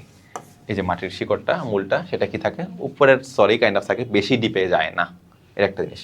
পানি সঞ্চয় করবে, অতিরিক্ত পানি শোষণ অবশ্যই অসুবিধা থাকে, এই জন্য করে কি এরা কিন্তু কিছু অ্যামাউন্ট পানি শোষণ করে রাখে, যেখানে লবণের অ্যামাউন্টটা তোমার নর্মাল বা অসমোলার আর কি, ঠিক আছে, তোমার সেটা নর্মাল অসমোলার। এরপর হচ্ছে স্তম্ভমূল বা ঠেসমূল, যেহেতু হচ্ছে বহুত জোয়ার ভাটা হয়, তো অবশ্যই একটা গাছে কিন্তু ঠেলে ফালা দিয়ে চলে যেতে পারে। তো এগুলো যাতে না নিয়ে যেতে পারে এই জন্য ওদের কী থাকে, একটা ঠেসমূল থাকে। এই ঠেসমূলের সাহায্যে নিজেকে সাপোর্ট দেয় যাতে পানি এসে টেনে নিয়ে না চলে যায়, এর একটা জিনিস। এরপর হচ্ছে শ্বাসমূল, যেহেতু হচ্ছে প্রচুর পরিমাণে লবণ থাকে, প্লাস হচ্ছে প্রচুর পরিমাণে পানি যাতায়াত করে, এই জন্য হচ্ছে শ্বাস নেওয়া কিন্তু ওর জন্য কষ্ট, ঠিক আছে। তো শ্বাস নেওয়ার জন্য এরা কী করে, একটা শ্বাসমূল থাকে যেখানে কি থাকে, বায়ুকুঠুরি থাকে, এই জন্য অক্সিজেন ধরে রাখতে পারে, যেটা হচ্ছে কোনো কারণে যদি বেশি লবণ হয়ে যায় বা বেশি পানি চলে আসে তখন যাতে শ্বাস নিতে পারে, এই জন্য শ্বাসমূলটা এক্সিস্ট করে। এরপর হচ্ছে জরায়ুজ অঙ্কুরোদ্গম, এখানে হচ্ছে জ্বর ভাটার কারণে বীজ হচ্ছে কি অনেক সময় দেখবা যদি পানিতে পড়ে গাছে চলে যেতে পারে, বীজ চলে যেতে পারে, তাই না, বীজ তো থেকে থাকবে না। এই বীজ যাতে উড়ে না চলে যায় বা পানিতে ভেসে না চলে যায়, এই জন্য জরায়ুজ অঙ্কুরোদ্গম বলতে কি বোঝায়, এটা হচ্ছে দেখা বলছে যে গাছে হচ্ছে অবস্থায় ফলের অভ্যন্তরে বীজের অঙ্কুরোদ্গম হয়ে থাকে, লম্বা ভ্রূণমূল সৃষ্টি হয়।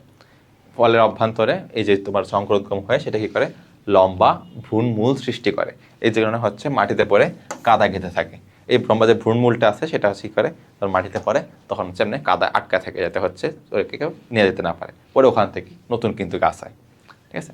আর হচ্ছে নিয়ন্ত্রিত প্রশোধন হয়, কারণ যেহেতু ওর পানির অ্যামাউন্টটা কম, প্লাস হচ্ছে লিমিটেড ভালো অ্যামাউন্ট পানি, বেশিরভাগ হচ্ছে লোনা মাটির পানি, যেগুলো লিমিটেড ভালো অ্যামাউন্ট পানি যাতে হচ্ছে পুরোটা যাতে বের না হয়ে যায়, এই জন্য নিয়ন্ত্রিত প্রশোধন করে থাকে।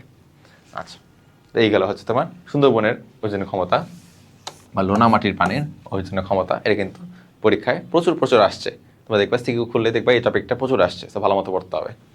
আরেকটা ইম্পর্টেন্ট টপিক যেটা কয়েকবার আসছে সেটা হচ্ছে জীববৈচিত্র্যের সংরক্ষণের ক্ষেত্রে। কিছু কিছু জীববৈচিত্র্য সংরক্ষণের ক্ষেত্রে কেন ইনসিটু বেটার, বিশেষ করে এইটার ক্ষেত্রে কেন, কারণ প্রাকৃতিক পরিবেশের সম্পর্ক, এটা বলবা যে হচ্ছে সবচেয়ে উত্তম উপায় হলো নিজ বাসস্থানে সংরক্ষণ করা। এটা একটা জিনিস বললাম, মেইন টপিকগুলো আমি বলে যাচ্ছি, বাকিটুকু তোমরা ভালো মতো দেখলেই বুঝতে পারবা। ইকোসিস্টেম আন্তঃক্রিয়া, ইনস্টিটিউটের উপর কী করে মাইক্রোরেজাল ছত্রাকের ব্যাপারটা সংরক্ষিত হয়, এটা বলছে। এটা হচ্ছে অন্যান্য প্রজাতির সাথে স্বাভাবিক ক্রিয়া বিক্রিয়া করতে পারে, এটা একটা বলছে। বিবর্তন প্রক্রিয়া, নিজ বাসস্থানের প্রজাতি হচ্ছে সংরক্ষণের উপায়। উপকারী দিক হলো বিবর্তনীয় প্রক্রিয়াগুলো চালু থাকে, মানে এই যে যদি বিবর্তন না হয় তাহলে কিন্তু যদি সেম থাকে তাহলে কোনো একটা রোগ আসলে পুরা বন কিন্তু উজাড় হয়ে যাবে। কিন্তু এই যে আমাদের মায়োসিসের মাধ্যমে নতুন নতুন জেনেটিক ভ্যারিয়েশন তৈরি হয় দেখেই কিন্তু একটা রোগ আসলে সেটা কিন্তু পুরা বনকে কখনো ধ্বংস করতে পারবে না, এটা একটা জিনিস। অসম্পূর্ণ তথ্যের ক্ষেত্রে মনে করো যে কোনো একটা স্পেসিফিক তালিকা তৈরি করা হয় না ঠিক মতো, তাহলে সে পাওয়ার আবিষ্কৃত রয়ে গেছে, তখন কিন্তু বোঝা যাবে না। তো সেই ক্ষেত্রে কিন্তু ইনস্টিটিউটটা বেশি ইম্পর্টেন্ট।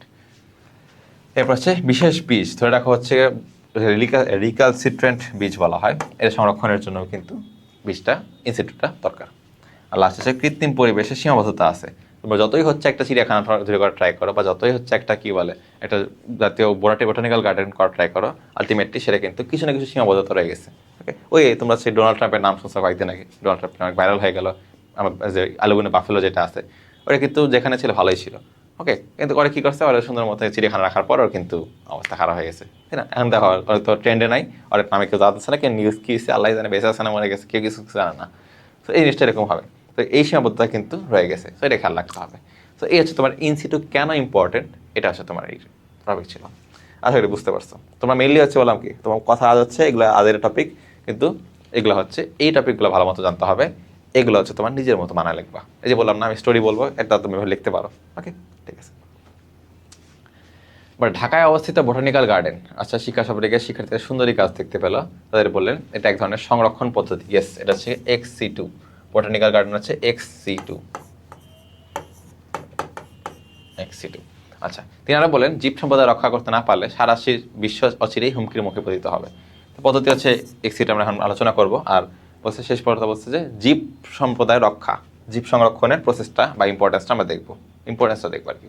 তো XC2 কী হয়েছে দেখো, বোটানিক্যাল গার্ডেন আছে এত মনে রাখি, শোনো তুমি এখন অনেকগুলোই আছে, অনেকগুলো হচ্ছে আমি তোমাদের কয়টা এখানে তোমাদের 9টার মতো আছে। তুমি কি মনে রাখবে দেখো, এগুলো আছে তোমার সিকিউর জন্য তোমার সবগুলো মনে রাখতে হবে, মেলে এই পয়েন্টগুলো মনে রাখতে হবে। বীজ ব্যাংক আছে, ফিল্ড জিন ব্যাংক, ওগুলো হচ্ছে তোমার রিডিং খুব বেশি আসলে ইম্পর্টেন্ট না, তুমি তোমার মতো করে লিখবা। চিড়িয়াখানা কি, এটা তো আমার আসলে বোঝানো কিছু না, তোমরা এমনি বুঝতে পারবা। নিম্ন তাপমাত্রা, ওকে, তোমার হচ্ছে হিমাগার যেগুলো আছে সেখানে সংরক্ষণ করে। ইনভিট্রো, তারপর হচ্ছে ডিএনএ সংরক্ষণ করতে হবে, পরাগরেণু সংরক্ষণ করতে হবে। এর সময় এমসিকিউর সময় ভালো মতো তোমাদের একটা দেখাবো, একটা শর্টকাট আছে মনে রাখার জন্য। বাট আপাতত তোমরা কী করবা, যদি কিছু ভুলে যাও তখন কি বোটানিক্যাল গার্ডেন আর চিড়িয়াখানা তো ভোলা যাবে না, এদের তো মেইন। গাছের জন্য বোটানিক্যাল গার্ডেন আর প্রাণীর জন্য চিড়িয়াখানা, বাকি সবগুলোর জন্য সংরক্ষণ। আর হচ্ছে দেখবা কি আছে, এই হচ্ছে ব্যাংক। এই সংরক্ষণ আর ব্যাংক যেখানে দেখবা সেটা হচ্ছে XC2। ওকে, তাহলে কী করবা, তুমি সুন্দর মতো তোমার মাথায় যত আসে, যদি কোনো কারণে যদি ভুলে যাও সব কিছু নাম মাথায় যা আসবে একটা করে নাম লিখবা, মনে করো বীজ, উদ্ভিদ, গাছ, তারপরে কী লিখবা, পাশে ব্যাংক লাগাই দিবা, জিন ব্যাংক, ডিএনএ সংরক্ষণ, তার পাশে কী আছে পরাগরেণু সংরক্ষণ, ইনভিট্রো সংরক্ষণ। দেখছো মিল আছে না, সংরক্ষণ সংরক্ষণ সংরক্ষণ। তো এরকম করে তোমরা কী করবা, একটু লেখা ট্রাই করবো, বাট খালি খাতা জমা দিয়ে আসো না ভাই, এটা হচ্ছে কথা। তো এইগুলো তোমার XC2 পদ্ধতিটা। এবার কী আছে, তো এই জীব বৈচিত্র্য আমাদের সংরক্ষণ করতে হবে কেন, আমরা এই জীব বৈচিত্র্য যে আছে, বিভিন্ন বৈচিত্র্য যে আছে, পুরো এক একটা মানুষ, প্রত্যেকটা মানুষ সেম না, প্রত্যেকটা আমি আর গরু একটা সেম না, তাই না, একজন এক জায়গায় বাস করে, অনেক কিছু ভ্যারিয়েশন আছে। কেন ইম্পর্টেন্ট, প্রথমত কৃষি উন্নয়ন ইম্পর্টেন্ট। এই দেখো নতুন নতুন ভ্যারিয়েশন তৈরি কী করতেছে, ওই বলছে আমরা খরা প্রতিরোধী, খরা সহিষ্ণু, হচ্ছে বন্যা প্রতিরোধী, এগুলো হচ্ছে গাছ তৈরি হচ্ছে। পুষ্টির খাদ্যের চাহিদা কিন্তু আমাদের কি হচ্ছে, এই যে ভালো ভালো ফলনশীল, অধিক ফলনশীল হয়ে আমাদের পুষ্টি চাহিদা মিলে যাচ্ছে। ওষুধ আবিষ্কার করা হচ্ছে, অনেক ওষুধি গাছ আছে যেগুলো হচ্ছে কি ইউজ করা হচ্ছে, তাই না? অনেক গাছই কিন্তু ওষুধ ইউজ করা হয়, অনেক মেজর ওষুধ ইউজ করার মানে তৈরি করার জন্য, অ্যালোপ্যাথিক ওষুধ তৈরি করার জন্য তোমার কিন্তু আলটিমেটলি ওষুধ মানে ওষুধি একটা গাছ আছে, গাছ থেকে হচ্ছে আলটিমেটলি এক্সট্রাকশন নেওয়া হয়। এবার ব্যবসা বাণিজ্যের ক্ষেত্রে অবশ্যই, ওই যে বৈদেশিক মুদ্রা আয়ের ক্ষেত্রে বলছি অলরেডি। এরপর কি আছে, ইকো ট্যুরিজম, ওই যে ধরো হচ্ছে এবং সাফারি পার্ক, এরকম ভাবি যে অনেক জায়গা আছে যেখান থেকে কিন্তু তোমার কিছু আলটিমেটলি তোমার মানে যে প্রাণীগুলো আছে প্রাণীগুলোর কিছু সংরক্ষণ হচ্ছে, প্লাস হচ্ছে তোমার কি হচ্ছে, তোমার কিছু পাশে দিয়ে কিছু ইনকামও হচ্ছে, ইনকাম যেটা হচ্ছে তোমার ওই সংরক্ষণে আরও হেল্প করতেছে। এথনোবায়োলজি, এথনো বলতে বোঝা যাচ্ছে তোমার রেস বা হচ্ছে গোষ্ঠী, এই গোষ্ঠী বিভিন্ন লক্ষ লক্ষ গোষ্ঠী যেগুলো আছে সেগুলো নিয়ে আর কি পড়াশোনা হচ্ছে এথনোবায়োলজি। নান্দনিক গুরুত্ব, মানে এই যে সৌন্দর্য, বিভিন্ন বিভিন্ন মনে করো একটা পাশাপাশি দেখো যে দুনিয়ার সব কিছু সাদা, মানে বিড়াল, মনে করো দুনিয়ার সবই সাদা বিড়াল, তখন জিনিসটা কোনো বৈচিত্র্য থাকলো না, কোনো নান্দনিক গুরুত্ব থাকলো না। বাট দেখবো অনেক কালার, অনেক মিক্স কালার, অনেক সেম কালার, অনেক হাবি হাবি কালার বিড়াল আছে, তো জিনিসটা একটা ভ্যারিয়েশন থাকে, সুন্দর দেখায়। আর অবকাশ যাপন, এই যে এই ইকোট্যুরিজমের মতো অনেকটাই। আর ইকোলজিক্যাল গুরুত্ব অবশ্যই, ঠিক আছে। আচ্ছা, একটি সিস্টেমে যদি একটা দুইটা কিস্টন যদি ধরো হচ্ছে কি হয়, ধরো হচ্ছে মানে রয়্যাল বেঙ্গল টাইগার আছে, শুনতে পারেন রয়্যাল বেঙ্গল টাইগার আছে, বাট রয়্যাল বেঙ্গল টাইগার শিকার করে খাবে এমন কোনো প্রাণী নেই, তাহলে কী হবে? তাহলে কী হবে যদি এরকম করে হরিণ, হরিণ হারায় গেছে, বানর হারায় গেছে, বানর তো অবশ্য খায়ও না, হরিণ হারায় গেছে, অথবা হচ্ছে তোমার শিয়াল হারায় গেছে বা কিছুটা হারায় গেছে, যেটা হচ্ছে বাঘে, বাঘ শিকার করে খাইতে এখন ওগুলো নাই, তখন কী হবে? তখন হচ্ছে আলটিমেটলি বাঘেও কিন্তু শেষ হয়ে যাবে, আপনি বাঘের মানে বিলুপ্ত হয়ে যাবে। সো এই হচ্ছে প্রসেসগুলো। তো এগুলো তোমার একটু বুঝতে হবে, যেগুলো হচ্ছে আমাদের জীব বৈচিত্র্য সংরক্ষণ কেন করতে হবে এটি। আচ্ছা, এরপর বলছে রাজশাহী অঞ্চলে একটা কলেজের ছাত্রছাত্রীরা শিক্ষা সফরে বণিকে জীব বৈচিত্র্য হ্রাস দেখে হতাশ হলো। এই যে আবার চলে আসছে, শিক্ষক বলেন আমাদের আর ফলিত প্রদানে জীব বৈচিত্র্য রক্ষা করতে হবে। আচ্ছা, শিক্ষকের উক্তিটি ব্যাখ্যা করো, এই যে কেন করতে হবে অলরেডি মাত্র পড়ে আসলাম। উল্লিখিত পরিস্থিতিতে জীব বৈচিত্র্য সংরক্ষণে তোমার ভূমিকা ব্যাখ্যা করো, তুমি কী করতে পারো। তো এই জিনিসটা হচ্ছে আমি আসলে লিখি নেই, কারণ আলটিমেটলি তোমরা হচ্ছে নিজেরা লিখবা, তা বলছি এই জিনিসটাই তোমরা এখন নিজের ভাষায় লিখবা, আর কিছু না। তোমাদের অলরেডি পড়ায় ফেলছি, এই যে টপিকগুলোই আবার এখানে আসবে, সিকিউটা রাখছে দেখানোর জন্য যে এরকমই সিকিউ আসে। আচ্ছা, এরপর দিনাজপুর বোর্ড 2019-এ আসছে, শিক্ষার্থীরা শিক্ষা সফরে সিলেটের জলার্পণ রাতারগুল, রাতারগুলে গোলাপ দেখা মুগ্ধ হলো। আচ্ছা, রাতারগুল হচ্ছে একটা মানে বন্য গোলাপ থাকে, ইউনিক। হ্যাঁ, উদ্দীপকে বর্ণিত বনের উদ্ভিদ সমূহ, রাতারগুল হচ্ছে একটা কি বলে, তোমরা রাতারগুল দেখছো কিনা জানি না, যদি না দেখে থাকো তাহলে আজকে সার্চ দিবা, দেখবো হচ্ছে রাতারগুলে বেশিরভাগ হচ্ছে পানি, জলাবন বলা হয়, জলাবন, আর ওই পানির উপর দিয়ে কিছু গাছ থাকে, আর পানির ভাসমান কিছু গাছ থাকে। এখানে বেশিরভাগ গাছ হচ্ছে জলজ উদ্ভিদ, মানে ওই যে এরিয়াটা ওখানে যে উদ্ভিদগুলো থাকে সে জলজ উদ্ভিদ। তোমার কি লাগবে?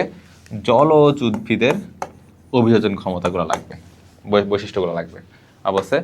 বর্তমানে উদ্দীপক বনের জীববৈচিত্র্য হুমকির সম্মুখীন, মানে এই যে রাতারগুলো বনটা এটা কিন্তু হুমকির সম্মুখীন, এটা ব্যাখ্যা করতে বলছে।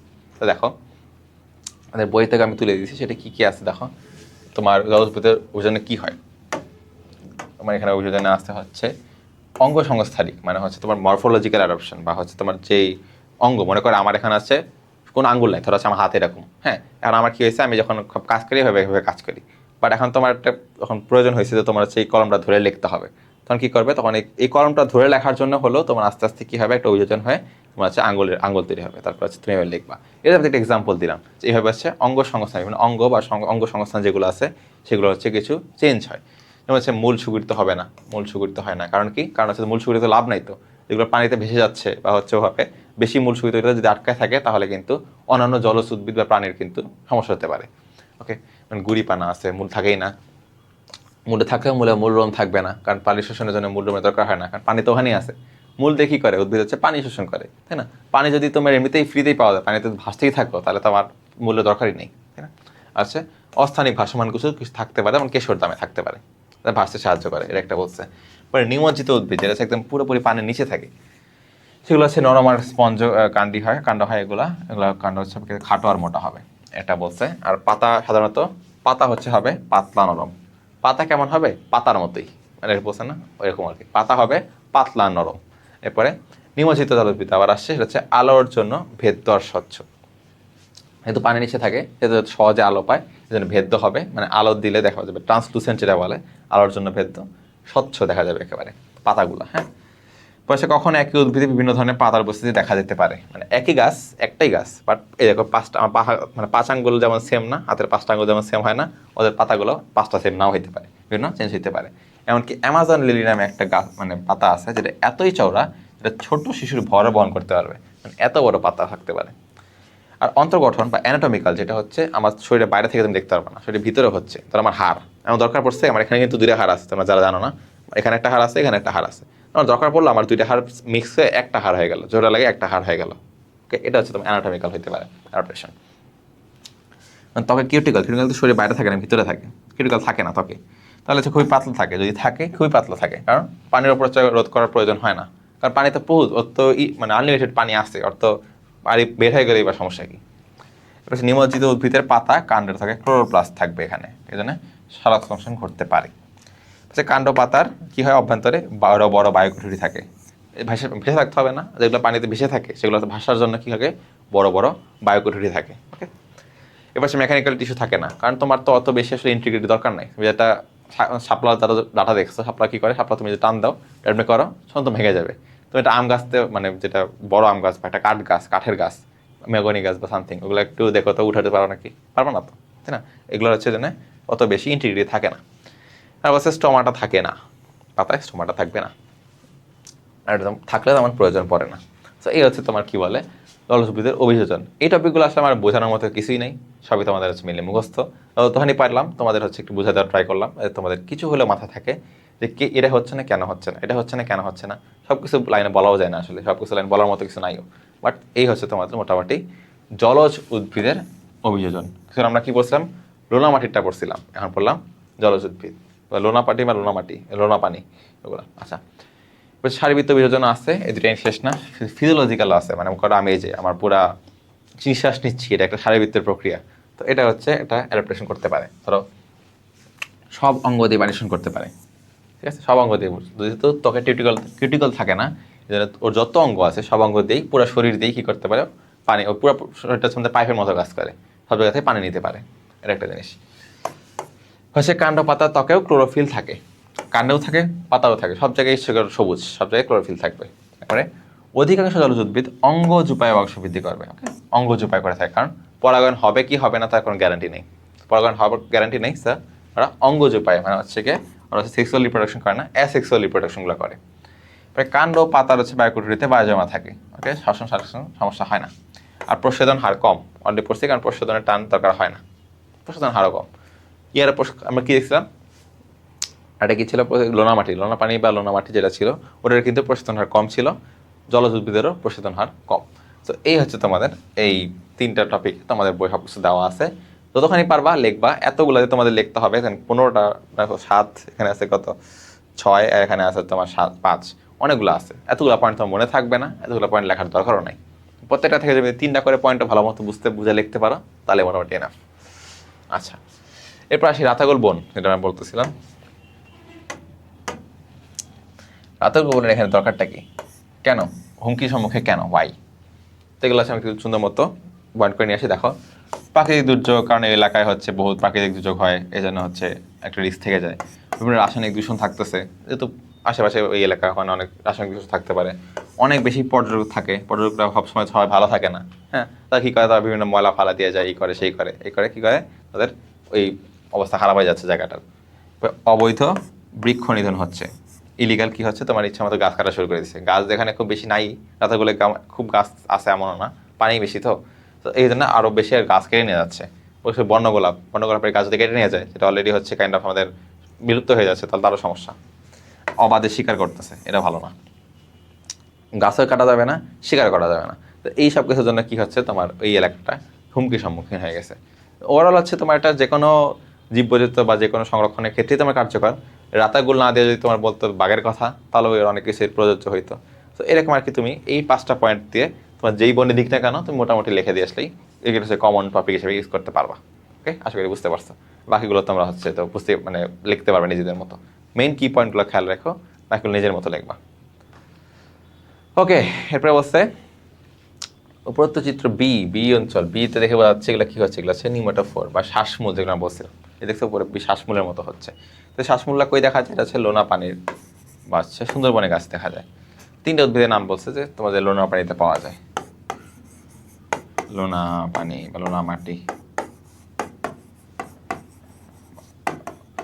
গাছগুলো আছে। আর উদ্দীপকে এ আর বি উদ্ভিদের অভিযোজন প্রক্রিয়া, বি তো আমরা অলরেডি পড়ে ফেলছি, এটা আমরা দেখবো। এটা কি দেখে বুঝতে পারতেছে না, এটা হচ্ছে একটা মরুজ উদ্ভিদ। দেখে একটা ক্যাকটাসের মতো লাগতেছে, বা দেখলে বুঝতে পারবো যে অনেকগুলো কাটা কাটা গাছ আছে, ছোটো ছোটো পাতা কাটা কাটা গাছ দেখা যাচ্ছে, এটা হচ্ছে একটা মরুজ উদ্ভিদ। সো এটা হচ্ছে আমাদের অভিযোজন প্রক্রিয়াটা দেখবো। আচ্ছা, তিনটা নাম আমরা দেখবো, একটা হচ্ছে গোলপাতা, একটা সুন্দরী, একটা গরান। গোলপাতা, সুন্দরী, গরান। গোলপাতা হচ্ছে নিপা ফ্রুটিকান্স, এটা মুখস্থ করতে হবে ভাই, আমার পড়ানোর কিছু নেই। গোলপাতা নিপা ফ্রুটিকান্স। সুন্দরী হচ্ছে হেরিটোফেরা ফোমস, এ ভেরি ভেরি ইম্পর্টেন্ট, এমসিকিউতে প্রচুর আসে, সব মুখস্থ রাখতে হবে। আর হচ্ছে গরান হচ্ছে সেরিয়ফ স্টিক্যান্ড্রা। এগুলো একটু কষ্ট করে পড়ে ফেললাম, মুখস্থ করে ফেলবা, এটা প্রচুর আসছে প্রশ্নে, বুঝছো? এই প্রশ্নটা সায়েন্টিফিক নাম সহ তিনটা নাম যে বলতে বলে, এই সেম প্রশ্ন, এই তিনটা সায়েন্টিফিক নামই প্রচুর পরীক্ষায় আসছে। সো অবশ্যই এটা মিস করা যাবে না, ভালো করে মুখস্থ করবা। ওকে, আচ্ছা। এ জলজ উদ্ভিদের অভিযোজন, সরি জলজ উদ্ভিদ ছিল এটা, খেয়াল, আমি ভুলে মরুজ উদ্ভিদ বলছিলাম, মরুজ উদ্ভিদ না, তো এটা জলজ উদ্ভিদ ছিল। হ্যাঁ, এটা হচ্ছে হাইড্রিলা। ওকে, তো এটা হচ্ছে জলজ উদ্ভিদ। সো এটা কি করে, এটা হচ্ছে আমাদের অভিযোজনটা কি করে দেখো। মূল সুগঠিত হয় না, সংক্ষিপ্ত দুর্বল আকৃতির হবে, মূল সুগঠিত হবে না। এটা আমরা পড়ে ফেলছি, জলউদ্ভিদের কী ছিল, লোনামাটি উদ্ভিদের কী ছিল অলরেডি, কিন্তু সবে আমরা দুইটাই কিন্তু আলাদা করে পড়ে ফেলছি, এখন দুইটা একসাথে জাস্ট অ্যান্সার করতে হবে, এটুকুই। ওকে, আশা করি বুঝতে পারছো। তো এটা আমি আলাদা করে বলতেছি না, যেন যেহেতু অলরেডি বলে ফেলছি, তোমাদের টাইম ওয়েস্ট করতে চাচ্ছি না। সো এগুলো যেহেতু বলে ফেলছি, সো আমরা পড়ে ফেলছি একটা জিনিস। আচ্ছা, দেখো এখানে খেয়াল রাখো, মধ্যপর্ব অনেক লম্বা হয় বলছে, এখানে কিন্তু মধ্যপর্ব অনেক লম্বা হয়েছে, মাঝখানে পর্বটা। আচ্ছা, পরের প্রশ্ন, রায়হান টেলিভিশনে একটি বনের উপর প্রচারিত প্রতিবেদন দেখছিল, গোলপাতা গেওয়া উদ্ভিদ ছিল। গোলপাতা গেওয়া কই থাকে আমরা অলরেডি দেখে ফেলছি, এটা থাকে হচ্ছে তোমার মরুভূমিতে, সরি মরুভূমি বলতেছি, এটা থাকে হচ্ছে তোমার সুন্দরবনে, তাই না? সুন্দরবনে থাকে লোনা পানিতে। আর বনের মাটি ছিল কাদাময়, যে লোনা মাটি হোয়াট এভার। তো উদ্দীপকের বন সংশ্লিষ্ট পানির ভৌগোলিক অঞ্চলের অন্তর্ভুক্ত এলাকার নাম, মানে এই যে এই লোনা পানি বা এটা কই থাকে, সুন্দরবনে কী কী থাকে, আশেপাশে এলাকার লিখতে হবে। আচ্ছা, আর উদ্দীপকের উদ্ভিদসমূহ উক্ত এলাকাতে সংরক্ষণ করাই উত্তম, ওই যে ইনসিটুর ইম্পর্টেন্সটা। ওকে, তাহলে এখানে দেখো এই যে কই আছে উদ্ভিদ, আর এই যে উপকূলীয় অঞ্চলকে, উপকূলীয় বনাঞ্চল যেটা আছে সেটাকে তিনটা ভাগে ভাগ করা হয়েছে। একটা দেখো কি আছে, তিন ভাগে ভাগ করা হয়েছে। একটা হচ্ছে পূর্ব উপকূলীয় অঞ্চল, একটা হচ্ছে মধ্য, একটা হচ্ছে পশ্চিম। পূর্ব আছে হচ্ছে তোমার কক্সবাজার থেকে টেকনাফ, বাগানকরান এগুলো পাওয়া যায়। এরপর আছে মধ্য আছে হচ্ছে তোমার ফেনী, মোহনা থেকে সুন্দরবন। আর হচ্ছে পশ্চিম আছে মেইনলি সুন্দরবন, সম্পূর্ণ সুন্দরবন, ফেনী, সুন্দরবন, আর হচ্ছে টেকনাফ থেকে তেঁতুলিয়া, হ্যাঁ, কক্সবাজার থেকে টেকনাফ। সো এগুলো আছে তোমাদের তিনটা উপকূলীয় অঞ্চল আমাদের বই আছে, তোমরা সুন্দর মতো এগুলো একটু দেখে পড়ে নিবা, কারণ এটা একবারই এরকম আসছে পরীক্ষায়। সো এটা আসার চান্স আছে, জিরো একবার বলতে পারবো না, যেহেতু আসছে। সো একটু দেখে নিবা, তাহলে ইনশাল্লাহ হয়ে যাবে। এরপরে হচ্ছে তোমার কি আছে, ম্যানগ্রোভ সংরক্ষণের গুরুত্ব কেন ভাই, কারণ ম্যানগ্রোভ বা হচ্ছে এতক্ষণ যেটা বলছিল না পানি বা ম্যানগ্রোভ পরিবেশের সক্রিয়তা কি আছে, এটা অলরেডি পড়ছি। এখানে কি হয়, জ্বর ভাটা হয়, জলবায়ু পরিবর্তন হয়, এখানে শ্বাসমূল হয়, কৃত্রিম পরিবেশের সীমাবদ্ধতা আছে, মাইক্রোরাইজাল ছত্রাক, এই সব কিছু অলরেডি আমরা এই ইনসিটুর ইম্পর্টেন্সটা কেন বেশি পড়ে ফেলছি। কিন্তু দেখছো এই সেম প্রশ্ন ঘুরে ফিরে আসতেছে, এগুলো ঘুরে ফিরে আসবে। সো এই ম্যানগ্রোভ বন বা হচ্ছে লোনা পানিটা প্রচুর প্রচুর প্রচুর প্রচুর ইম্পর্টেন্ট। সো হ্যালোফাইটগুলো ভালো মতো পড়বা। হ্যালোফাইটের যে কী কী ওজন ক্ষমতা আছে, কেন ইনস্টিটিউট ইম্পর্টেন্ট, এগুলো কিন্তু অনেকবার, প্রায় 3-4বার সিকিউতে মনে আসছে। এই জিনিসটা আবার দেখবো, পরে একটু পরে আবার আসবে। তো এটা খেয়াল ভালো মতো দেখবা। ওকে, তো আশা করি এটা হয়ে গেছে। এরপরে আবার সুন্দরবন, বিশেষ কোথাও উঠে হয়ে, আচ্ছা, বৈশ্যগুলো একান্ত নিজস্ব মধুপুর রাজেন্দ্রপুর। এই মধুপুর রাজেন্দ্রপুর যেখানে কি পাওয়া যায়, যেখানে হচ্ছে তোমার বরেন্দ্রভূমি বলা হয়, এখানে হচ্ছে পরিলক্ষিত হয় না, কারণ সে উল্লিখিত দ্বিতীয় বনাঞ্চল হচ্ছে পর্ণধারা বা পর্ণমোচী উদ্ভিদ যেগুলো আছে, হ্যাঁ, এগুলোতে কি শালবন, আর কি শালবন টাইপ যেগুলো আছে না, ওগুলো হচ্ছে দ্বিতীয় বছর মধ্যপুর রাজেন্দ্রপুর এখানে পাওয়া যায়। অবশ্যই উদ্দীপকে উল্লিখিত প্রথম বনাঞ্চলটা প্রাকৃতিক দুর্যোগ থেকে আমাদের সুরক্ষা দেয়, মানে এই যে আমাদের যে হ্যালোফাইটগুলো আছে, ম্যানগ্রোভ বন যেটা আছে, সেটা আমাদের কেমনে আমাদের সেফ রাখে দেখো।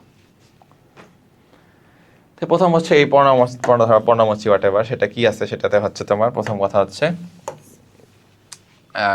শীতকালে বনের বৃক্ষরা যে পাতা ঝরে যায়, শীতকালে সব গাছেরই পাতা ঝরে যায়, সেটা একটা কমন জিনিস। বার্ষিক বৃষ্টিপাত কম্পারেটিভলি কম, একটু কম, আর যে পাহাড়ি অঞ্চলে যেগুলো আছে সেগুলোর থেকে কিন্তু বনভূমিতে বার্ষিক বৃষ্টিটা কম হয়। মাটির বর্ণ লাল, ওকে, মাটির বর্ণ লাল কারণ হচ্ছে অ্যাসিডিক, অ্যাসিডিক দেখে লাল। বর্ষায় কদামাক্ত হয়ে যায়, শীতে শুকনা থাকবে। বন তুলনামূলক কম ঘন, বনে খুব বেশি ঘনত্ব নাই, বাট মধুপুর কম্পারেটিভলি একটু বেশি ঘন। এখানে কি থাকে, উঁচু চালা এবং ফাঁকে ফাঁকে সমতল ভূমি বাইধ, মানে যেটা হচ্ছে উঁচু সেটাকে বলে চালা, যেটা সমতল সেটাকে বলে বাইধ। চালায় কী করে, বন থাকে, আর বাইধে হচ্ছে ধান চাষ করে। আর গড় টেম্পারেচার হচ্ছে শীতকালে 17.8 ডিগ্রি সেলসিয়াস, গ্রীষ্মকালে 26.7। যতদূর মনে থাকে আর কি। এখানে মোটামুটি 5টা টপিক মনে রাখলে হবে। এই 4 নাম্বারটা 5-6 নাম্বারটা মনে থাকলে ভালো, না কোনো সমস্যা নেই। বাট বাকি 5টা একটু খেয়াল মানে একটু জেনারেল সেন্সে মাথায় রাখো, তাই হবে। ওকে, আর ম্যানগ্রোভ বনটা হচ্ছে কেন এই যে বলে সবুজ বেষ্টনী, ভেরি ভেরি ইম্পর্টেন্ট, সবুজ বেষ্টনী বা গ্রিন বেল্ট। এই যে ম্যানগ্রোভ বন উপকূলীয় অঞ্চল, যেটা হচ্ছে আমাদের কিন্তু এই বিশাল একটা যখন হচ্ছে আমাদের কী হয়, ঘূর্ণিঝড় হয়, টর্নেডো হয়, সাইক্লোন হয়, তখন কি করে, তখন হচ্ছে এই সবুজ বেষ্টনী গাছের লেয়ারই কিন্তু আলটিমেটলি আমাদের অনেকখানি সেভ করতে। যদি একটা মানে ঘূর্ণিঝড় যদি সুন্দরবনের উপর দিয়ে আসতে থাকে, তাহলে কিন্তু বেশিরভাগ ফাড়া ওই সুন্দরবনের উপর দিয়ে যাবে। দেখবো কিন্তু আমাদের মেন খুলনা বা সরি আশেপাশে এলাকায় যেখানে মানুষ থাকে সেগুলো কিন্তু বেশি একটা এফেক্ট করবে না। হ্যাঁ, ওখানে আস্তে আস্তেই দেখবা এই সুন্দরবনে অনেকখানি আটকে ফেলছে। তো এটা জিনিস পৃথিবী প্রাকৃতিক রক্ষা হিসেবে কাজ করে। এই জিনিসটা এখন বলতে যায় বাংলাদেশ ঝড় প্রবণ, জলোচ্ছ্বাস, ঘূর্ণিঝড়, সিডর এগুলো বলছে। এগুলো হচ্ছে চমৎকার উপায়, এটা বলছে সবচেয়ে সহজ বেষ্টনী। জলোচ্ছ্বাসের তীব্রতা হ্রাস করবে, প্রাণ সম্পদ রক্ষা করবে, কারণ এখানে হচ্ছে গিয়ে জলোচ্ছ্বাসকালীন হয়ে যেতে পারে, এই জন্য জরুরি আশ্রয় হিসেবে কাজ করবে, প্রয়োজনীয় সামগ্রী যোগান দিবে। আমাদের ওখানে তো অনেক গাছ, ফুল, মধু অনেক কিছু পাওয়া যায় ওখান থেকে, তো সব কিছু কিন্তু একটা যোগান দিয়ে থাকতেছে। তো এটা একটা ইম্পর্টেন্ট জিনিস। ওকে, তো আশা করি বুঝতে পারছো যে কেন কেন আমাদের হচ্ছে সুন্দরবনটা বা এই সবুজ বেষ্টনীটা one of the important things.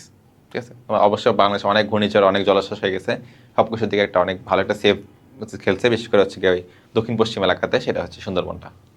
আচ্ছা, যশোর বোর্ডে চলে আসছে, হচ্ছে দুটো ছবি দেওয়া আছে, দুটো ছবি আমরা দেখতেছি। আচ্ছা, ভালো কথা। একটা হচ্ছে এটা দেখতেছি ঘড়িয়াল, আর এখানে একটা গাছ দেখা যাচ্ছে। তো বলছে খ উদ্ভিদটা বা খ প্রাণীটা কোন ভৌগোলিক অঞ্চলে বনভূমির প্রাণীর বৈশিষ্ট্য আলোচনা করো। কটা হচ্ছে আমরা জানি ঘড়িয়াল, এটা কই পাওয়া যায়, শুধুমাত্র ওরিয়েন্টাল অঞ্চলেই পাওয়া যায়, ওরিয়েন্টাল অঞ্চলেই পাওয়া যায়, এটা হচ্ছে এন্ডেমিক। আর হচ্ছে ক চিত্রটার প্রজননশৈলী বৈচিত্র্যতা বন সিজনে কি ভূমিকা পালন করে, এটা আমরা একটু দেখবো। কতে কি আছে দেখো, আগে গড়া দেখে ফেলি। তো ওরিয়েন্টাল অঞ্চলের বনভূমি আর প্রাণীর বৈশিষ্ট্য যাইছে। ফার্স্ট আমরা বনভূমিটা দেখি, বনভূমিতে কি আছে। এটা স্থলজ বায়ুম আছে, 4 ধরনের স্থলজ বায়ুম দেখা যায় এখানে। সেটা হচ্ছে গ্রীষ্মমণ্ডলীয় পাতাঝরা, তারপর গ্রীষ্মমণ্ডলীয় তৃণভূমি, একটা বাড়ি অরণ্য, একটা তৃণভূমি, একটা ম্যানগ্রোভ, মানে সুন্দরবন যেটা, সেটা 4 ধরনের দেখা যায়। গ্রীষ্মমণ্ডলীয় বাড়ি অরণ্য, পাতাঝরা আর হচ্ছে ম্যানগ্রোভ, এগুলো তো আমরা জানি। বাড়ি অরণ্য যেখানে হচ্ছে ওই যে চিরসবুজ চিরহরিত যে বনটা আছে সেগুলো কিছু। পাতাঝরা অলরেডি আমরা বললাম, এই যে এই শালবন, তারপর হচ্ছে বরেন্দ্রভূমি যেগুলো আছে এগুলো। আর ম্যানগ্রোভ তো তোমার সুন্দরবন। তো এগুলো নিয়ে হালকা পাতলা তোমার একটু লিখবা পয়েন্ট করে, তাহলে হবে। আর প্রাণীগুলোর সাদৃশ্য কি আছে, এখানে তোমার মাছের উপচার আছে বিভিন্ন, ইলিশ, রুই, হাগর তো খুব একটা আসলে দেখা যায় না, হ্যাঁ হাগরটা কেন আসছে আমি জানি না, বাট ইলিশ, রুই, মাগুর, কই, ইলিশ, রুই, মাগুর, কই এগুলো হচ্ছে কি মনে রাখবা একটু। হ্যাঁ, সোনা ব্যাং, সালামান্ডার এগুলো একটু দেখা যায়, কোনো ব্যাং, সোলা ব্যাং। উদ্ভিদ সরীসৃপের পাখি, গোখরা সাপ দেখা যায়, কচ্ছপ, বুই সাপ, অজগর। হ্যাঁ, তারপর হচ্ছে টিয়া পাখি, কোকিল পাখি। পাখি তো তোমরা জানোই কী কী দেখা যায়। স্তন্যপায়ী তো হচ্ছে বাঘ, ভাল্লুক যা আছে সব কিছু লিখে দিবা, যেগুলো আসলে দেখো তুমি আশেপাশে। হ্যাঁ, তো এই হচ্ছে তোমার আমাদের ওরিয়েন্টাল অঞ্চলের কিছু ফনা। হ্যাঁ, মানে কি বলে ফনা, প্ল্যান্টস অ্যান্ড ফনা বলে এসেছে নামটা। বাট এটা হচ্ছে তোমার কী কী উদ্ভিদ আর কী কী হচ্ছে তোমার প্রাণী পাওয়া যেতে পারে আমাদের এই ওরিয়েন্টাল অঞ্চলে।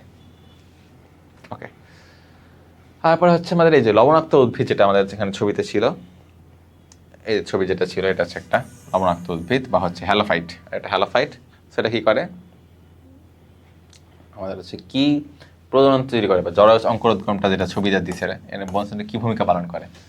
সেটা প্রজনন বৈচিত্র্য আমরা জানি কেন হচ্ছে এটা করে থাকে, কারণ হচ্ছে ওই যে বললাম যে হচ্ছে ফুল টাইম হচ্ছে তোমার পানি আসতে থাকে, লবণাক্ত থাকে, এই জন্য হচ্ছে অনেক সমস্যা হয়। এই জন্য হচ্ছে যেই অঙ্কুরটা তৈরি হয় সেটা হচ্ছে অনেক বড় একটা ভ্রূণমূলতে থাকে, যেটা মাথা কাদাতে সাটকে যায়, যাতে হচ্ছে ওটাকে পানি সরিয়ে নিতে না পারে, কারণ না হলে কিন্তু আলটিমেটলি বংশবৃদ্ধি হইতেই না, আর কোনো গাছই থাকতো না। ঠিক আছে, এবং নতুন প্রক্রিয়াটা তোমার বলা হয়েছে জোয়ার ভাটার কথা, টিকে থাকার কৌশল, কেন ভারী হয়েছে পড়ে থাকে, এই পুরো প্রসেসটা এটা বললাম। তাহলে ব্রোন সিজনের ভূমিকাটা কি, এটা হচ্ছে যথাসময়ে লবণাক্ত পরিবেশে খাপ খাইয়ে নিতে সক্ষম হয়, এর জন্য আচ্ছা আমাদের কমার বদলে, এই সুন্দরবন কমার বদলে বৃদ্ধি পাচ্ছে। যদি এই অভিযোজনটা না হইতো তাহলে কিন্তু না পাইতো বৃদ্ধি, না পাই আর উল্টো আরও কমে যেত, সুন্দরবনে দেখতে কয়েকদিন পরে গাছই থাকতো না। এমন একটা অবস্থা একদম। তো এই জন্য হচ্ছে এটার ইম্পর্টেন্সটা অনেক বেশি, এটা মনে রাখতে হবে আর কি। হ্যাঁ, এই সেম পড়াশোনায় তো বিভিন্ন অ্যাঙ্গেলের প্রশ্ন করবে, তুমি ওই অ্যাঙ্গেলে অ্যান্সার করা ট্রাই করবা। এই জিনিসটা তুমি সুন্দর মতো পয়েন্ট করে সুন্দর মতো লিখতে পারবা। আচ্ছা, বললাম এই চ্যাপ্টারটা সবচেয়ে আলাদা লাগে, সত্যি কথা বলি। আমার কাছে পড়া 12টা চ্যাপ্টারের সবচেয়ে বেশি আলাদা চ্যাপ্টার হচ্ছে এটা।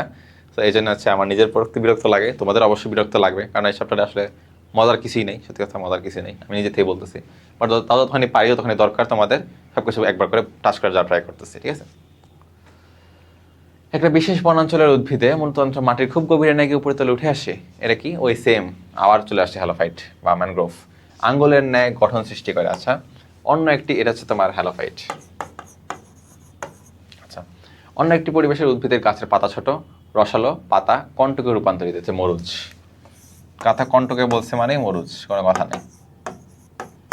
আচ্ছা, এরপর হচ্ছে উদ্দীপকে বর্ণিত প্রথম পরিবেশ কিভাবে টিকে থাকে, আমরা জানি অলরেডি কিভাবে টিকে থাকে, ওই যে তোমার জলসংকট উদ্গম হয়, এরপর সে তোমার নিউমেটোফোর তৈরি হয়, এই সব টপিক যেগুলো অলরেডি পড়ে ফেলছি, অভিযোজন ক্ষমতা ওটাই, তাই না?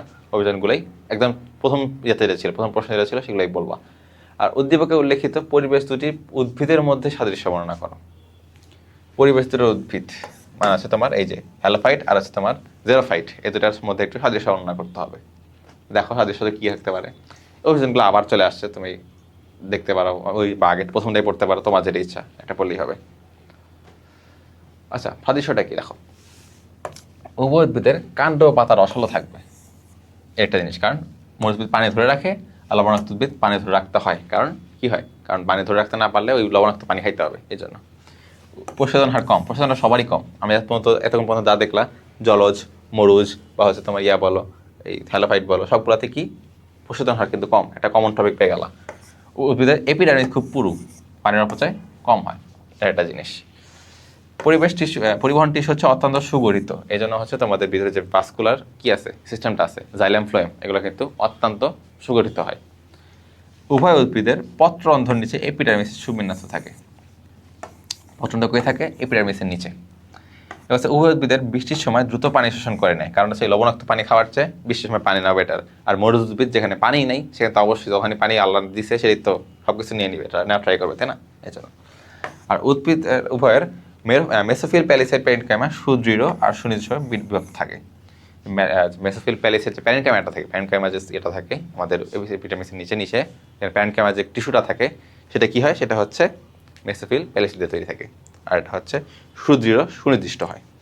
আর উভয় প্রাণীর বাষ্পায়ন আর নির্গমন কম হয়, মানে এই যে প্রশোধন হারটা সেমই মনে রাখবা, প্রশোধন হার কম থাকবে মানে কি বাষ্পায়নটা কম হবে। তো এইগুলো হচ্ছে তোমার আলটিমেটলি যত হবে তা সে পানিটাকে ধরে রাখতে পারে, আলটিমেট যেটা মানে মোরাল অফ দ্য স্টোরি হচ্ছে সে কতখানি পানি ধরে রাখতে পারবে, সেই প্রসেসটার মারামারি কাইন্ড অফ এটাই। আচ্ছা, সে বাঘ শুকর হরিণ আছে খাচ্ছে এটা রেখে খাচ্ছে, একে খাচ্ছে, ওকে ভালো কথা। তো উদ্ভিদের জীবগুলো যে বনাঞ্চলকে নির্দেশ করে তার অভিযোজনক বৈশিষ্ট্য বলো।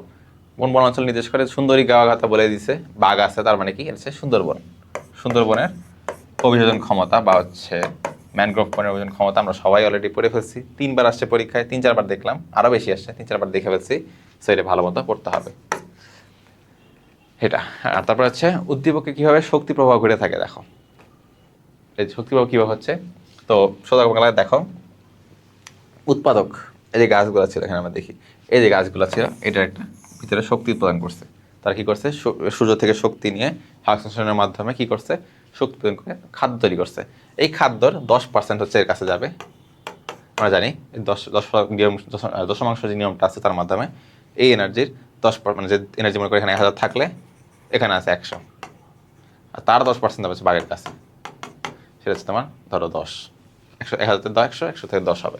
তাহলে এই হচ্ছে তোমার শক্তির প্রভাব ঘটবে, এই জিনিসটা তোমরা তোমার ভাষায় সুন্দর মতো লিখে দিতে পারবা, তোমাদের বইয়ের সুন্দর মতো লেখা আছে, এই যে 100 10% নিয়ম এসব কিছু তোমরা বুঝা লিখবা, তাহলেই হবে। ছবি অবশ্যই চার্টবার লিখবা, তোমার উৎপাদক, প্রাথমিক খাদক, সেকেন্ডারি খাদক এগুলো লিখবা, তাহলেই টিচাররা ভালো মার্কস দেবেন। ওকে, পরেরটা দেখো, উদ্দীপকের কি উদ্ভিদ সমূহ সংরক্ষণের ক্ষেত্রে কোন কিউ হচ্ছে তোমার আবার ওই নিউমাটোফোর সেম চলে আসতেছে, আর এখানে কি ক্যাকটাস দেখতেছি, এটা নিউমাটোফোর, হ্যালোফাইট, আর এটা হচ্ছে তোমার ক্যাকটাস। তাহলে এই দেখছো এই হ্যালোফাইট নিয়ে অলরেডি কতবার প্রশ্ন আসছে তোমার ওজন ক্ষমতা, তো এটা কোনোভাবে মিস করা যাবে না। এই ওজন ক্ষমতা অবস্থা সংরক্ষণের ক্ষেত্রে কোন পদ্ধতি উপযুক্ত, এর উপর আমরা ইন সিটু, হ্যাঁ ইন সিটু কিন্তু পড়ে ফেলছি। ইন সিটু কেন সেটা আমরা কিন্তু পড়ে ফেলছি, এটা কিন্তু দেখছো কয়েকবার কিন্তু পরীক্ষায় আসছে, মানে সেম কয়েকটা টপিক ঘুরে ফিরে রিপিট হচ্ছে। আচ্ছা, উদ্দীপকের পি এবং কিউ উদ্ভিদ সময় ভিন্ন পরিবেশন হলেও ওজন ক্ষমতা বিদ্যমান। এই দেখো এটা কিন্তু যে অভিযোজন অলরেডি পড়ে ফেলছি।